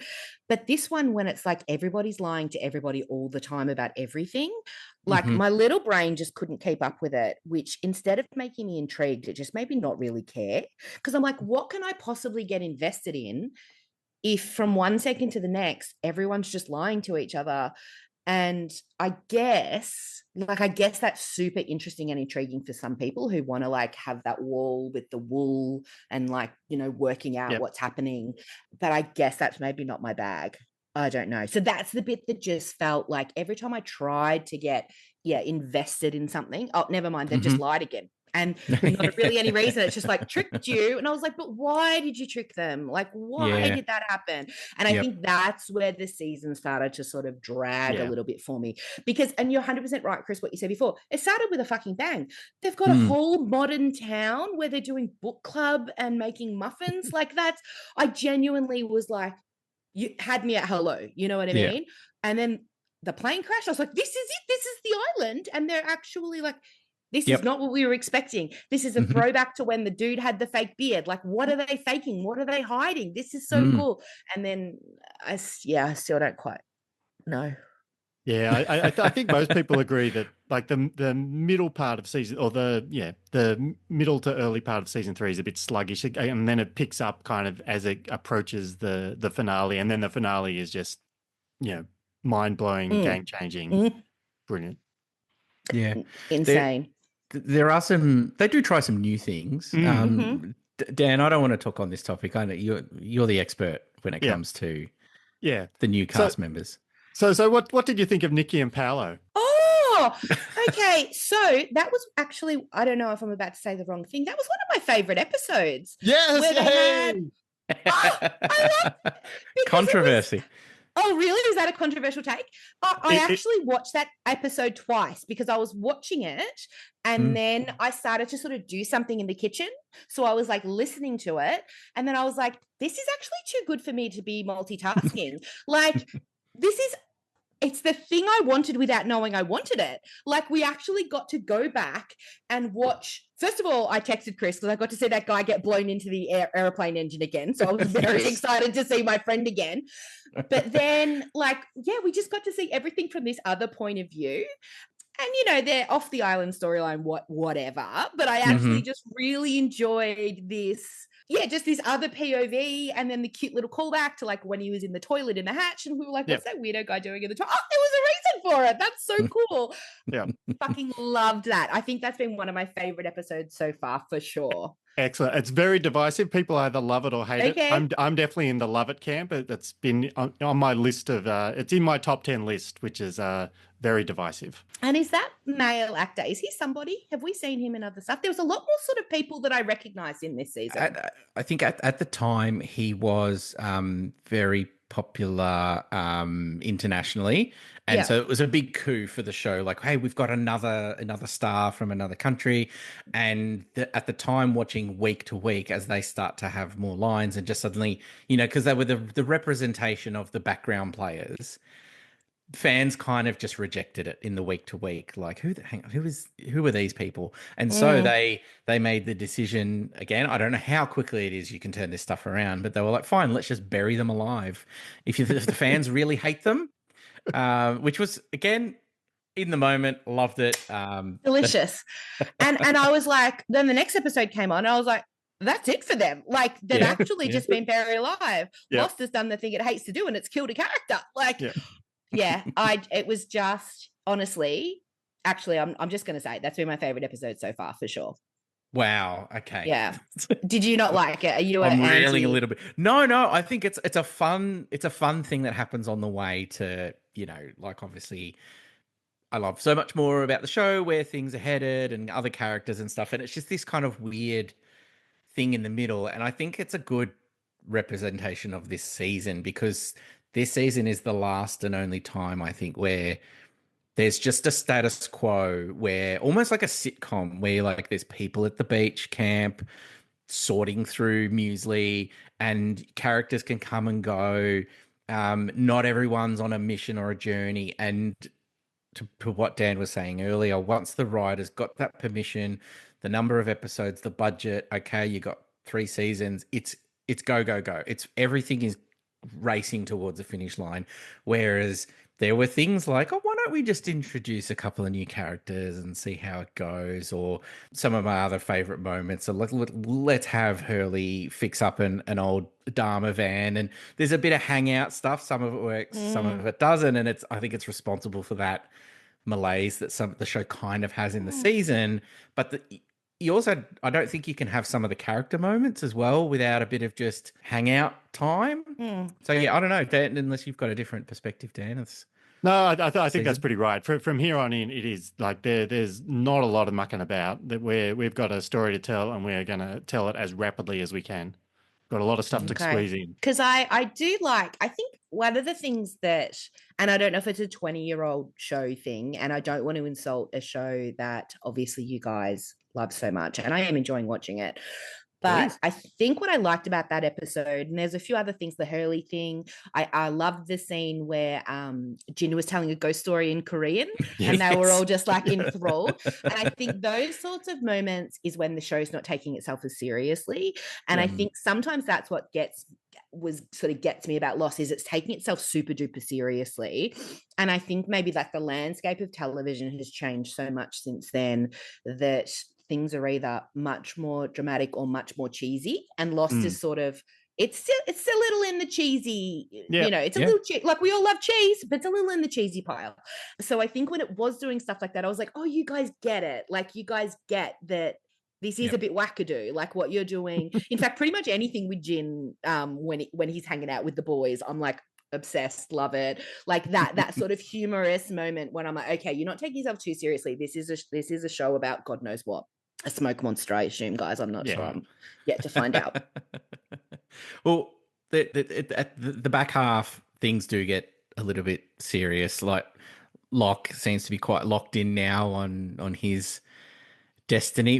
And we also found out his how did he end up in a wheelchair, right? Like, that question is answered, a good one. And that's it. Yeah. I had to rewind that to watch that twice, because I was like, two old guys, one of them just went out the window. I just need to double check which one went out the window. That was crazy. Yeah, that was fun. And then we got the Locke and Sawyer connection as well. Yes, that was very cool. That was, I didn't see that coming. Again, not that bright. I don't try and look ahead too much, but I was like, oh, that's a good one. Because I was at that stage just thinking, so many con people in America, but at least they've combined a couple of the con people together. That was helpful for me. Yeah, I think this was a good season for those of you who don't like Locke. It's for those of me who don't like Locke that much. Like, he did a lot of stuff and failed at a lot of stuff, which I loved, like his smug sort of hubris, and then, just sort of didn't work out. I'm not quite sure what kind of happened at the end. Like, Walt came out of nowhere. I'd already written a note saying, where the fuck is Walt?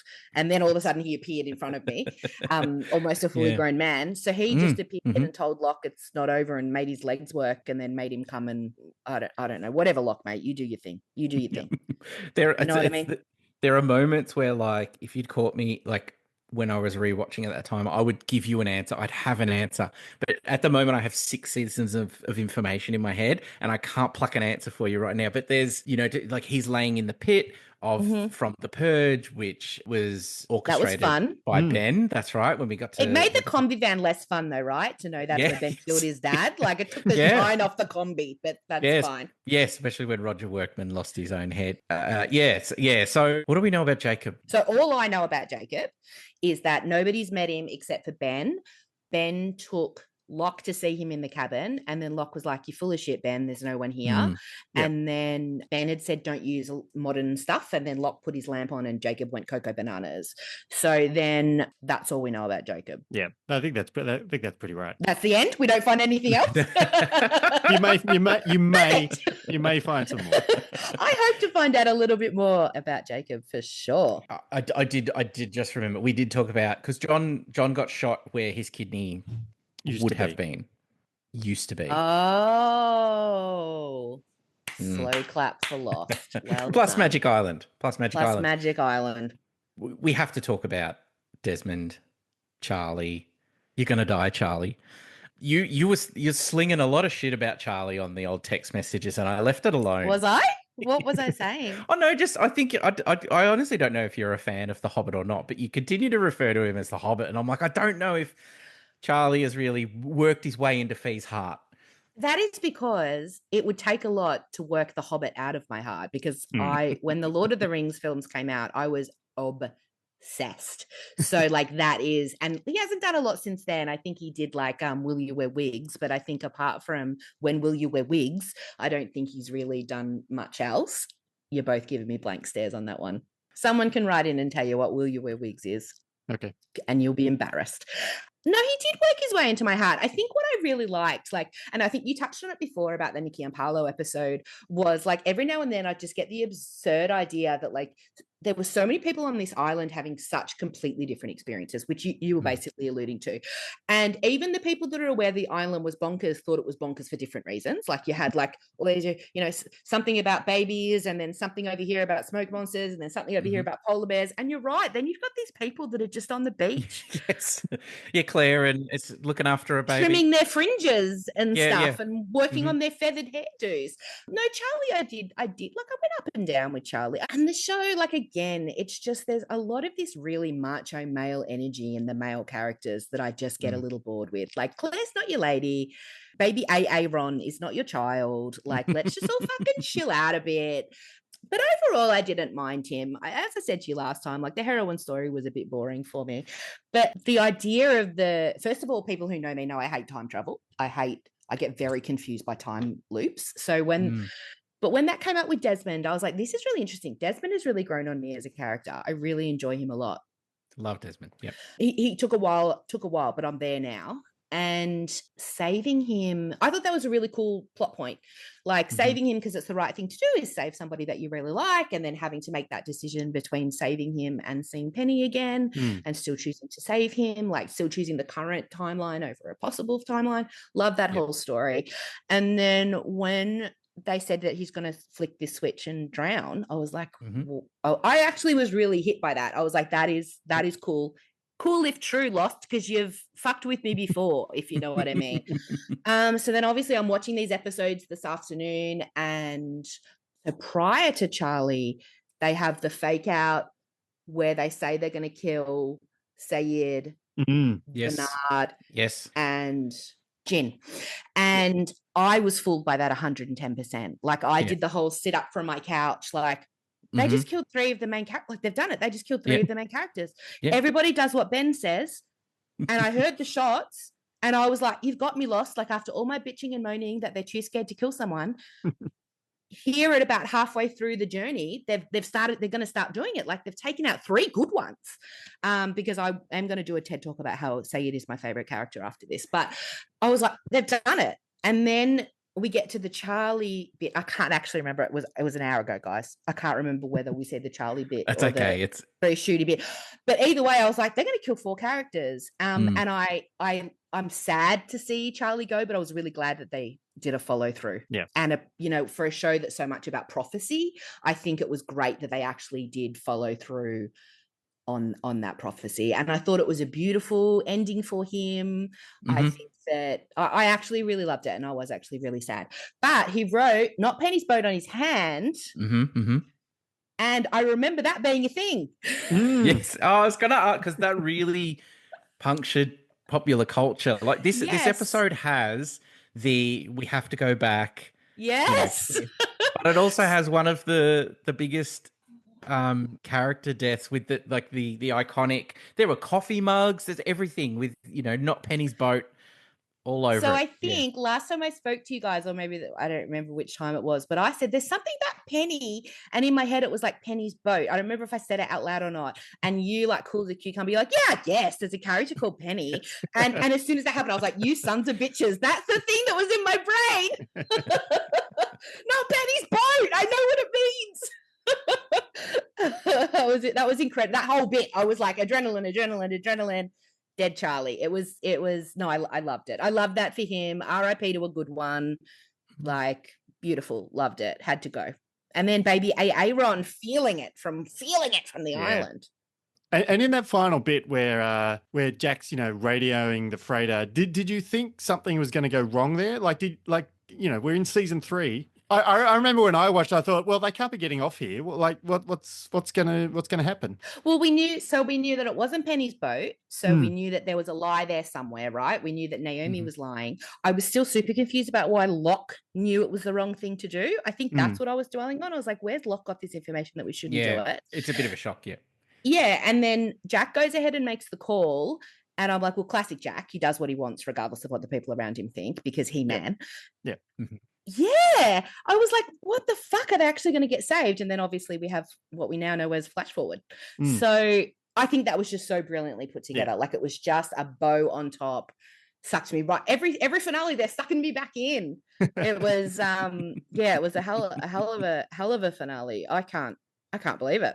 We did also lose Mr. Echo as well. So we did say goodbye to, the few characters there. And there's a bit of cleaning out, especially even on the others side, by the time the season is done. One of the first texts you sent me was the Jin and Sun story is the best one. Is like as far as main character to sort of thrusts. And then you even suggested, imagine if Juliet was, performing an ultrasound on Sun and was like, did you get pregnant on the island? There's swelling music. Sun covers her mouth. Juliet tears up and then Sun whispers, the baby is Jack's. Finn was the text. I don't know where that idea comes from because I don't think my brain would ever go to that pairing. I don't know. I just feel like Jack's involved in everything. Like, show me a pie that man's fingers aren't in, if you know what I mean. I don't know. Just because in the scene she says it's Jin's, and I was like, of course it's Jin's, bitch. Yeah, on the island. Like, who else is it gonna be? But also gross. Why were you doing it? You were angry at each other all the time. Like, whatever, you do what you need to do. I don't know. I just thought it would be really funny if it was just somebody else's. Like, I don't know why. Yes, I love their storyline the most. I think it's had like the most, like in terms of their off the island storyline, I think it's had the most growth. I think I texted you that when they had the revelation that basically Jin started doing the dodgy stuff for the dad because Sun got money off the dad to pay the prostitute mum. And I was like, ooh, because I think initially I was like, Jin wanted in with the bad side of the dad's work because he wanted the money and the power, and that's who he was, and that's who Jin was, and that's why he was such an asshole. And in that moment, I was like, oh shit, this is just a vicious cycle that this couple have found themselves in. She was trying to protect him, but she's actually ended up getting him in this work, which has kind of made him an awful husband. Yeah. Like, I don't know. There's something about that. I was like, that was actually like, it's been long played out, and the play out was worth it. Like we got what we needed from that. And I think that was the moment that I texted you that I was like, that was actually really beautiful and interesting and different from a lot of the other storylines, which were really just about conning people, I guess. And blowing up fried chicken joints. Oh, poor Hurley. Poor Trisha Tanaka.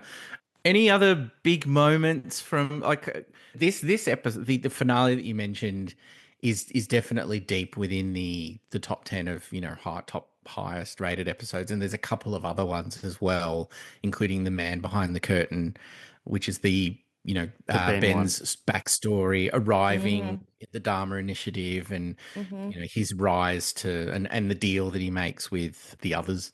Yeah, that sort of and flashes before your eyes where Desmond sort of flipping back and forth. It's an excuse to just have a very different style of episode, week to week. Are there any? What are the biggest mysteries now swirling around? Your biggest questions? What's happening on the island, guys? Just like all the questions from all the episodes. What's happening? Good. Yeah, look, this is what I wanted to talk about, why Seed was my favorite character. I feel like he's the only one on the show who actually says what's going on here. Yep. Do you feel like that? Like he's the only one who, like, when they capture someone, he goes, "What's happening? Where are you doing? Where have you been? Where are you going?" And the rest of them just sort of go, "I accept this for as it is," you know. And Saeed's one go, "Bah, bah, bah. Where you been? What you doing?" So I want to know everything Sayed wants to know. That's basically it. He is my guide. I am following him and I am listening to him and I'm watching him break people's necks with his thighs. That's what I'm doing. Yeah. So I guess I want to know who Jack is talking to, why it's not Penny's boat. Hashtag not Penny's boat. How's Desmond going to get out of this submarine situation with his dead friend? I'm assuming now the guy with one eye is finally dead. Mikhail. My God. Yeah, he may or may not be. I guess we'll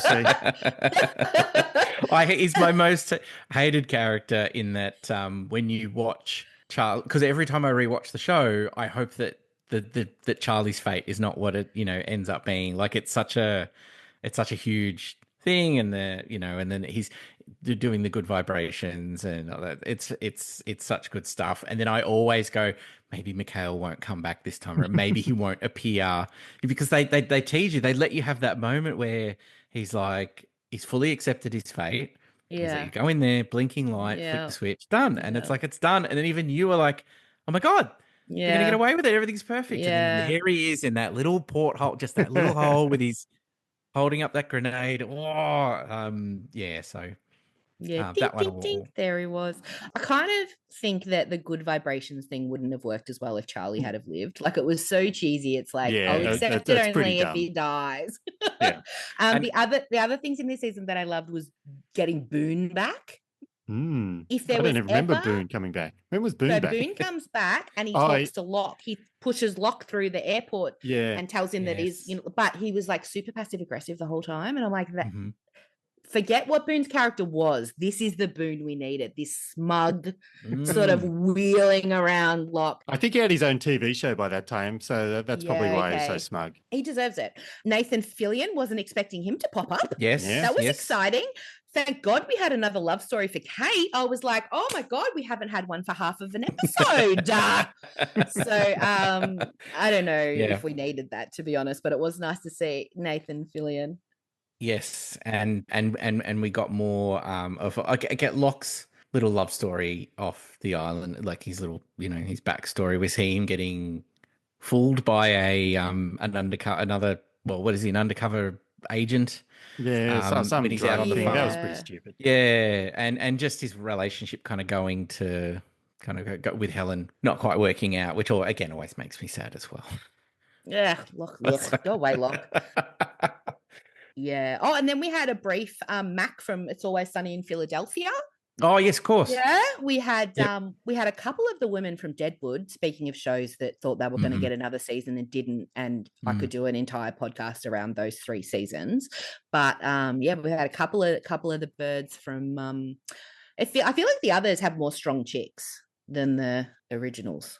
Like in the submarine, there was those 2 bad bitches. Yeah. Oh, yeah. And what else did I write here? I wrote Bernard is a little bitch. Poor Bernard. I know if I'm going to have a shootout with the others, I want Saeed, Jin, and Bernard. That was wild. Like there's so many other options. What a douche. Oh, God.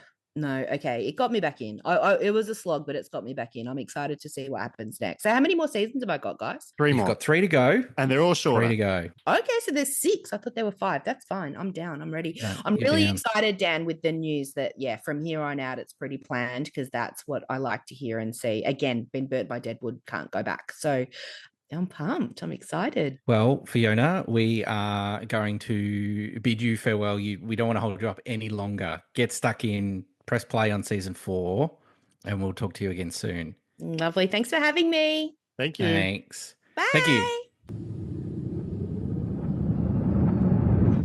Let's go back to our top 10 Lost lists. So is the season 4 finale in your personal top 10? It's given that I just talked about it for 20 minutes. No, it is not. There's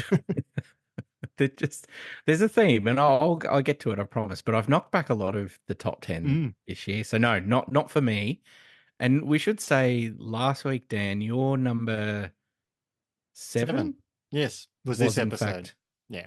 There's no Yeah, place like home. just so- because of the sheer silliness of all the just the craziness of all the crises that arise and them shuffling back and forth. Very, very much tickles me. Well, then let's hear it. What's your number 6? My number 6. All right, here we go. Oh God. My number 6 is the end, the 2-part series finale. Fantastic. So I said at the start of this episode, will I embarrass myself? And I was very nervous because my number 6 is the end, episodes 17 and 18 of season 6. So we can do this together. Let's do it together. Well, do you want me to do a recap quickly from my notes? Yes, please. And when I say quickly, I mean this is the finale, so it may not be as quickly as we might hope. Get it all in. Part 1. So it comes down to the Doc, aka the all-new Jacob, and the Lock/Smoke Monster facing off as mortal enemies locked in brutal, unyielding opposition over the future of the island and everybody upon it. Naturally then, the pair of them immediately come together and agree 100% on what needs to be done. Namely, they need to drop Desmond into that golden magic light of electromagnetism that powers the island. "You're doing what now, brother?" says Desmond, but it's too late for his infamous shameless cowardice to slow the episode down. The other two lower him into the cave and he unplugs the island, causing it to commence sinking. And so, as we've come to expect with the Doc's madcap finale schemes, things seem to be going less than ideally. Still, at least this time he's not mucking about with decades-old hydrogen bombs. Right, kids? Yet, despite the nucleus nature of the Doc's failed plans, the Lock/Smoke Monster still gets a decent-sized gloat-on, which he accentuates by smacking the Doc in the side of the head with a rock and leaving him for dead. Over in the alternate universe, meanwhile, everybody is waking up all over the damn place, remembering the previous 6 seasons in clip show-like detail. Except for the Doc, of course, who apparently can't get this right either, and instead wastes precious time incompetently flirting with Juliet at the hospital in a futile attempt to get her to remarry him. Oh, Doc, what are we going to do with you? And then on to part 2. Turns out that all the mind-boggling shenanigans in the alternate universe this season have been a direct result of Christian Shepherd organising a surprise funeral for the Doc. Everybody who's anybody is going to be there. Also, Shannon. So to make sure the Doc's not late or doesn't blow the funeral off with, emergency dural sac surgery or a beard growing competition or something, Kate is commissioned to A, wear a slinky black dress that clings to her like nobody's business, and B, usher him to the church. Also, time permitting, deliver Claire's baby. Once the Doc shows up, everybody leaps out from behind the pews. "Surprise!" they all shout. "You're dead," adds Christian helpfully. He then goes on to explain how everybody died all at different times, but then decided it would be kick-ass to construct a little post-death alternate universe of their own to hook up and hang out in before heading off to the great beyond. Possibly heaven, possibly Starbucks. Or some damn thing. "God damn it," says the Doc, who suddenly realises that even his fundamental maxim of live together, die alone was, totally incorrect. While all this has been going on, back on the island, we've seen how the Doc actually kicked the bucket, namely by getting into a knife fight with the Lock/Smoke Monster and stupidly forgetting to bring a knife. Luckily, Kate brought a knife of her own in the form of a gun, which she used to shoot the blazers out of the Lock/Smoke Monster, but not before the Doc was fatally wounded. Still, with a little time to spare before he bites the big one, the Doc wanders off, plugs the island back up, nominates Hurley and Ben to be the new caretakers of the island, presumably due to blood loss, lightheadedness, or a sudden deathbed burst of whimsy, then crawls off to croak in the bamboo while Kate, Sawyer, Claire, Miles and the not as dead as previously advertised pairing of Lapidus and Richard fly the Ajira plane to safety and almost certainly a lot of awkward and difficult to answer questions from the world media. The Doc then draws his last breath and closes his eye under the faithful watch of Vincent the dog, who cannot believe his bad luck. A whole goddamn island to die on, and this selfish prick decides to do it right on top of his stash of bones and Dharma brand Scooby snacks. Ruh-roh. And that's it. That's all I have. Oh, it did never occurred to me that Kate had sat through an entire press conference about having a child and Oceanic 6 and everything, and they're about to they'd have to go the Michael route, right? Land on some remote island somewhere and make it all the way back home without it, and resume her life as Oceanic 6 member. Well, she always had a lot of A-listers, so she could just drop into one of True. those Yeah. other No, secret identities she had. if She's anyone could do used to being on the run. it. So let's get to the big question, the elephant in the room. The Mm, final season, probably the most, I guess, in general pop culture, the most mocked, as far as final seasons go, and even finales. But here it is in your top 10. Here it is in yep. my top 10. How do you feel about the finale, just in general? Well, I really loved it. So the story of the finale. So I had a friend who I'd watched Lost with throughout, like Mm-hmm. not literally in the same room, but after each episode, we'd text back and forth and go, "Oh, what's going Yep. on? What are all the mysteries?" Yep. And so by the time the finale arrived, she was actually living in Perth, so the other side of Australia. Oh no. But Lost finales always came around pretty much on my birthday. So to celebrate, I organized a trip to visit her over there, and we watched the Oh, final episode yeah. together. We found it somewhere magically and Mm-hmm. put it on within a few hours of it airing. Mm-hmm. And she hated it. She had all Oh. kinds of questions she wanted answered. I remember that she was specifically kind of intrigued by like the Egyptian backstory of everything, and Mm-hmm. she wanted that answered. And I didn't care about any of that. I was more interested in what I thought was this alternate universe, this other Yep. timeline. Mm-hmm. Um, I thought, maybe those versions of the characters, Desmond will bring them over and they'll help fight off the smoke monster or something. I don't know what I thought was going to Yeah. happen. Yeah. Yeah. But I do remember watching it and the time just like ticking on and on and on. And then I realized these universes aren't going to cross. This is going somewhere completely different. Mm-hmm. And I still loved it. Everybody waking up just worked beautifully. Yep. Like Mm-hmm. I didn't really care about the online stuff or the big end battles. Like that's fine. But the character farewells, I mean, that's what sold me. Desmond and Hurley just running around, waking everybody up. I loved Yeah. it. Yeah. It's God. Yeah. I completely agree. That's exactly where I fell. Like I've in love with all these characters so much, or so many of these characters, that all of that waking up stuff is as hokey as something like the Kate, Claire, Charlie. Like it's Yep. so naff in the moment where she's having a baby again and everything. But then Yep. as soon as they do that flashback, I'm like, you got me. Yep. You've got me. And the Locke wiggling idea, his toes again. It's just like, oh, yes, and I've got a whole, I'll sort of get to that, but the whole idea of this season, it's kind of love and hate, right? Like this whole season, the flash sideways, you're like, oh wow, that's another.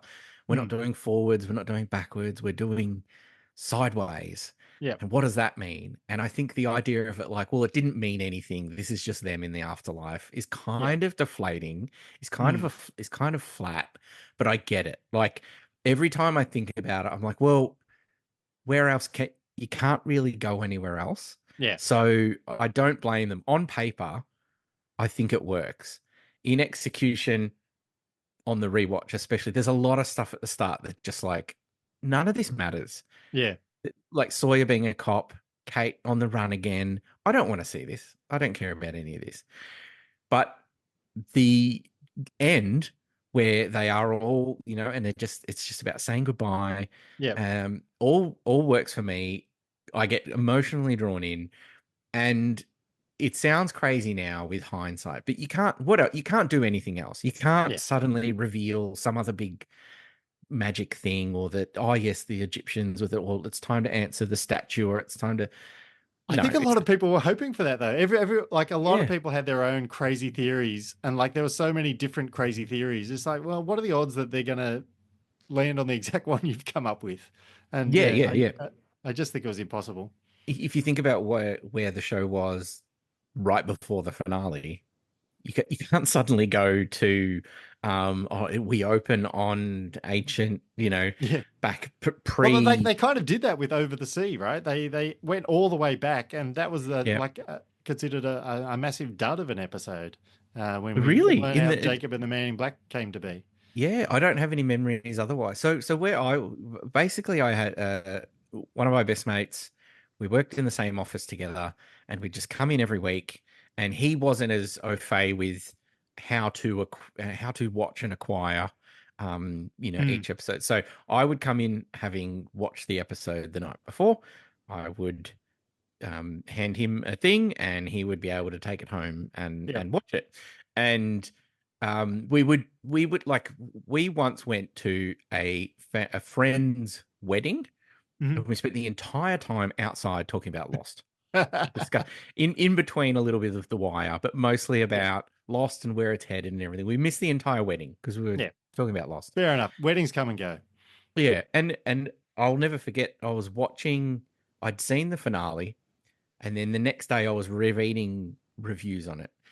And he walked past my computer, and I was watching, like, I don't know, maybe the IGN review or whatever. And he was like, "Whoa, dude, like, come on, have some respect." And I'm like, "No, it's fine. It's archival footage. It's Yeah. not the actual finale, and having to wait a full day to discuss." But I don't think we ever got onto anything more than just, okay, what is the sideways thing all about? And I guess the idea of, like, oh, they're all dead is a little bit Yeah. flat. And how are they going to get rid of the man, the man in black, the bad guy? Like, Yeah. that kind of is kind of it. So yes, the flash sideways stuff. There's only, for me, the Jack and Locke stuff is really good. I Yeah. think that's really strong. Anytime Jack and Locke are together, and the Ben and Locke sort of, being teachers. The teacher thing. Yeah.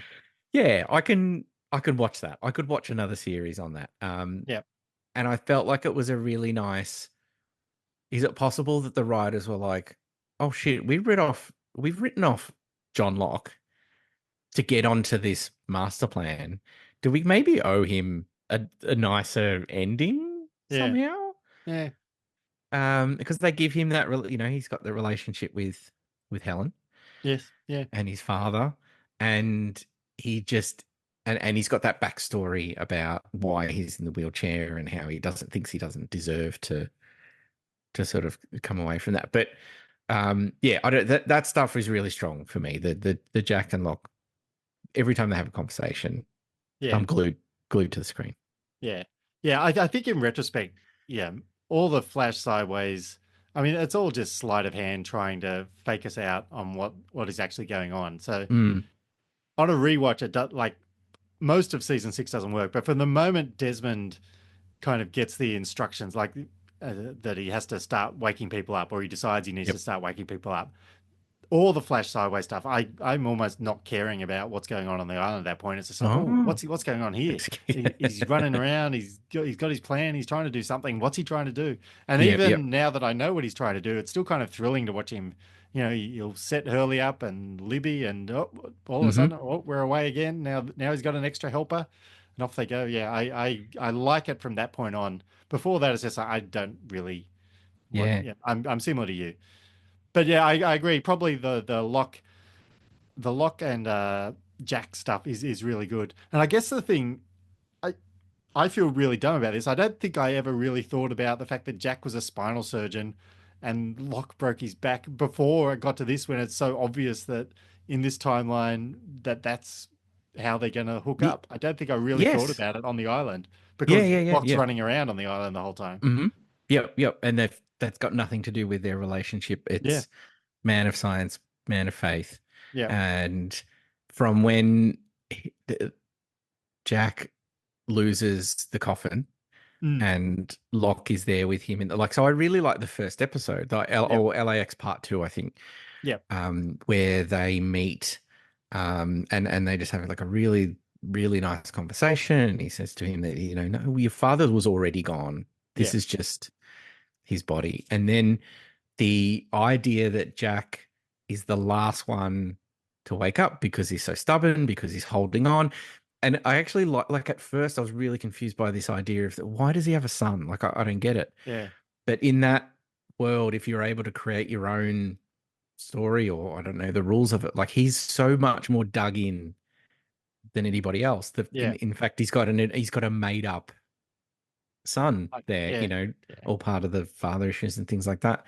But when he fixes Locke and wakes up from surgery and he wiggles his foot and everything, and he says, I hope someone does for you what you just did for me.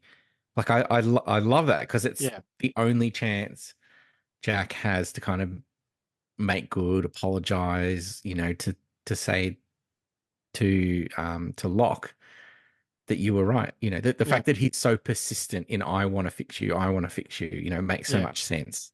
Yeah. That subconscious.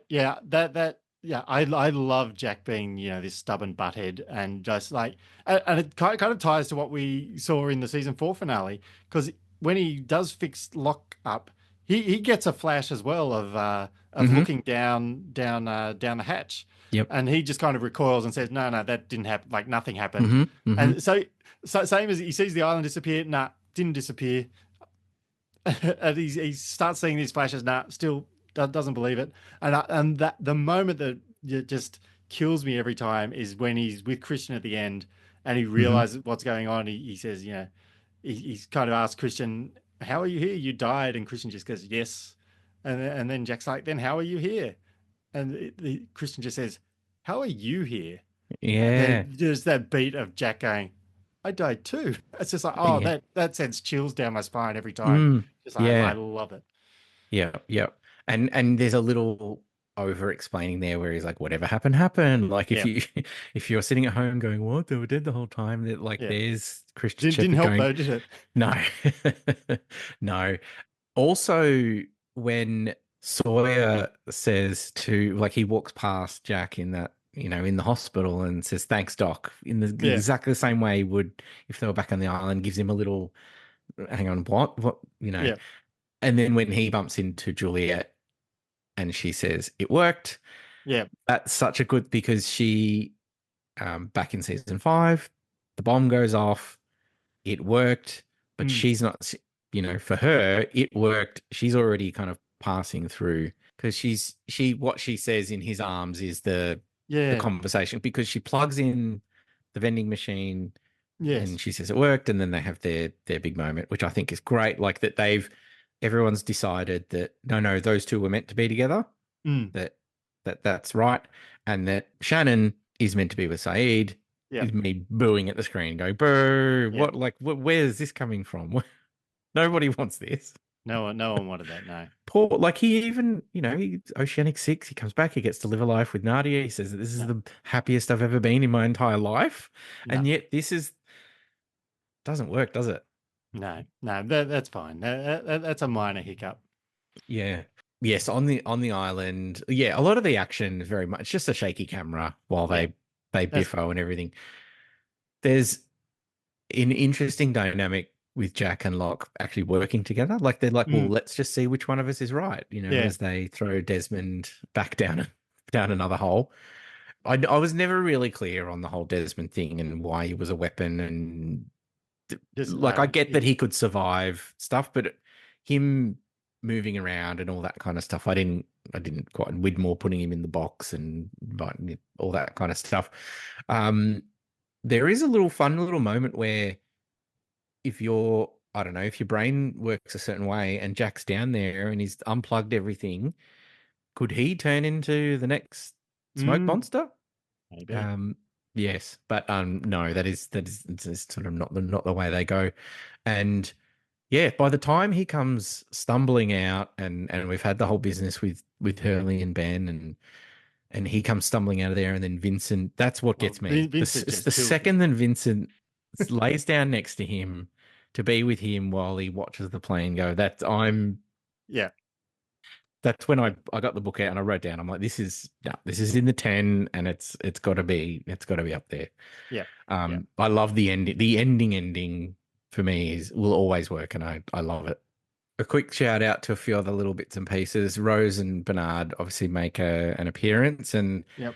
Desmond saves their lives essentially when the man in black threatens them. This is when it's almost like the first time he starts to act really nasty, you know, because Yep. he's a man that just wants to get off the island, and until he's threatening the lives of Rose and Bernard. We're like, all right, well, that's where I draw a line.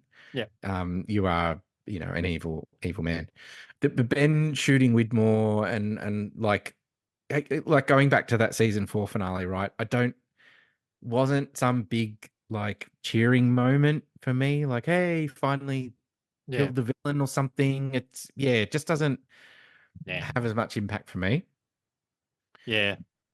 Yeah, like I said, the kind of on-island stuff I can take a look. Like I don't think it's anywhere near as interesting as the season 4 finale, for example, or the 5, or any of the other finales. But the Yeah. like the waking up stuff is brilliant. That's what gets it Yes. over the line. Yep. Although a little shout out to Richard getting his first grey hair. Yes, Very nice. Yes, very good. So yeah, like, unless you've got any more, Nah. and I don't know if we'll revisit the ending of the show. Maybe we'll get swept up in it in our last episode, but or maybe you've got another episode from season 6. Maybe I've got another episode from season 6, but I'm not sure. Well, we do have one next week to talk about. Yes, yeah, no, that's true. Actually, we've got to check in with.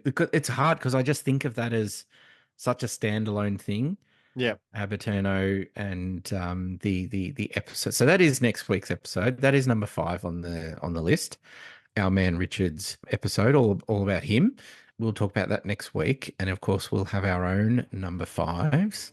Unless you've got any more to get off your chest for this week, Dan, I think that's it. Plenty. Yep, we'll wrap it up there.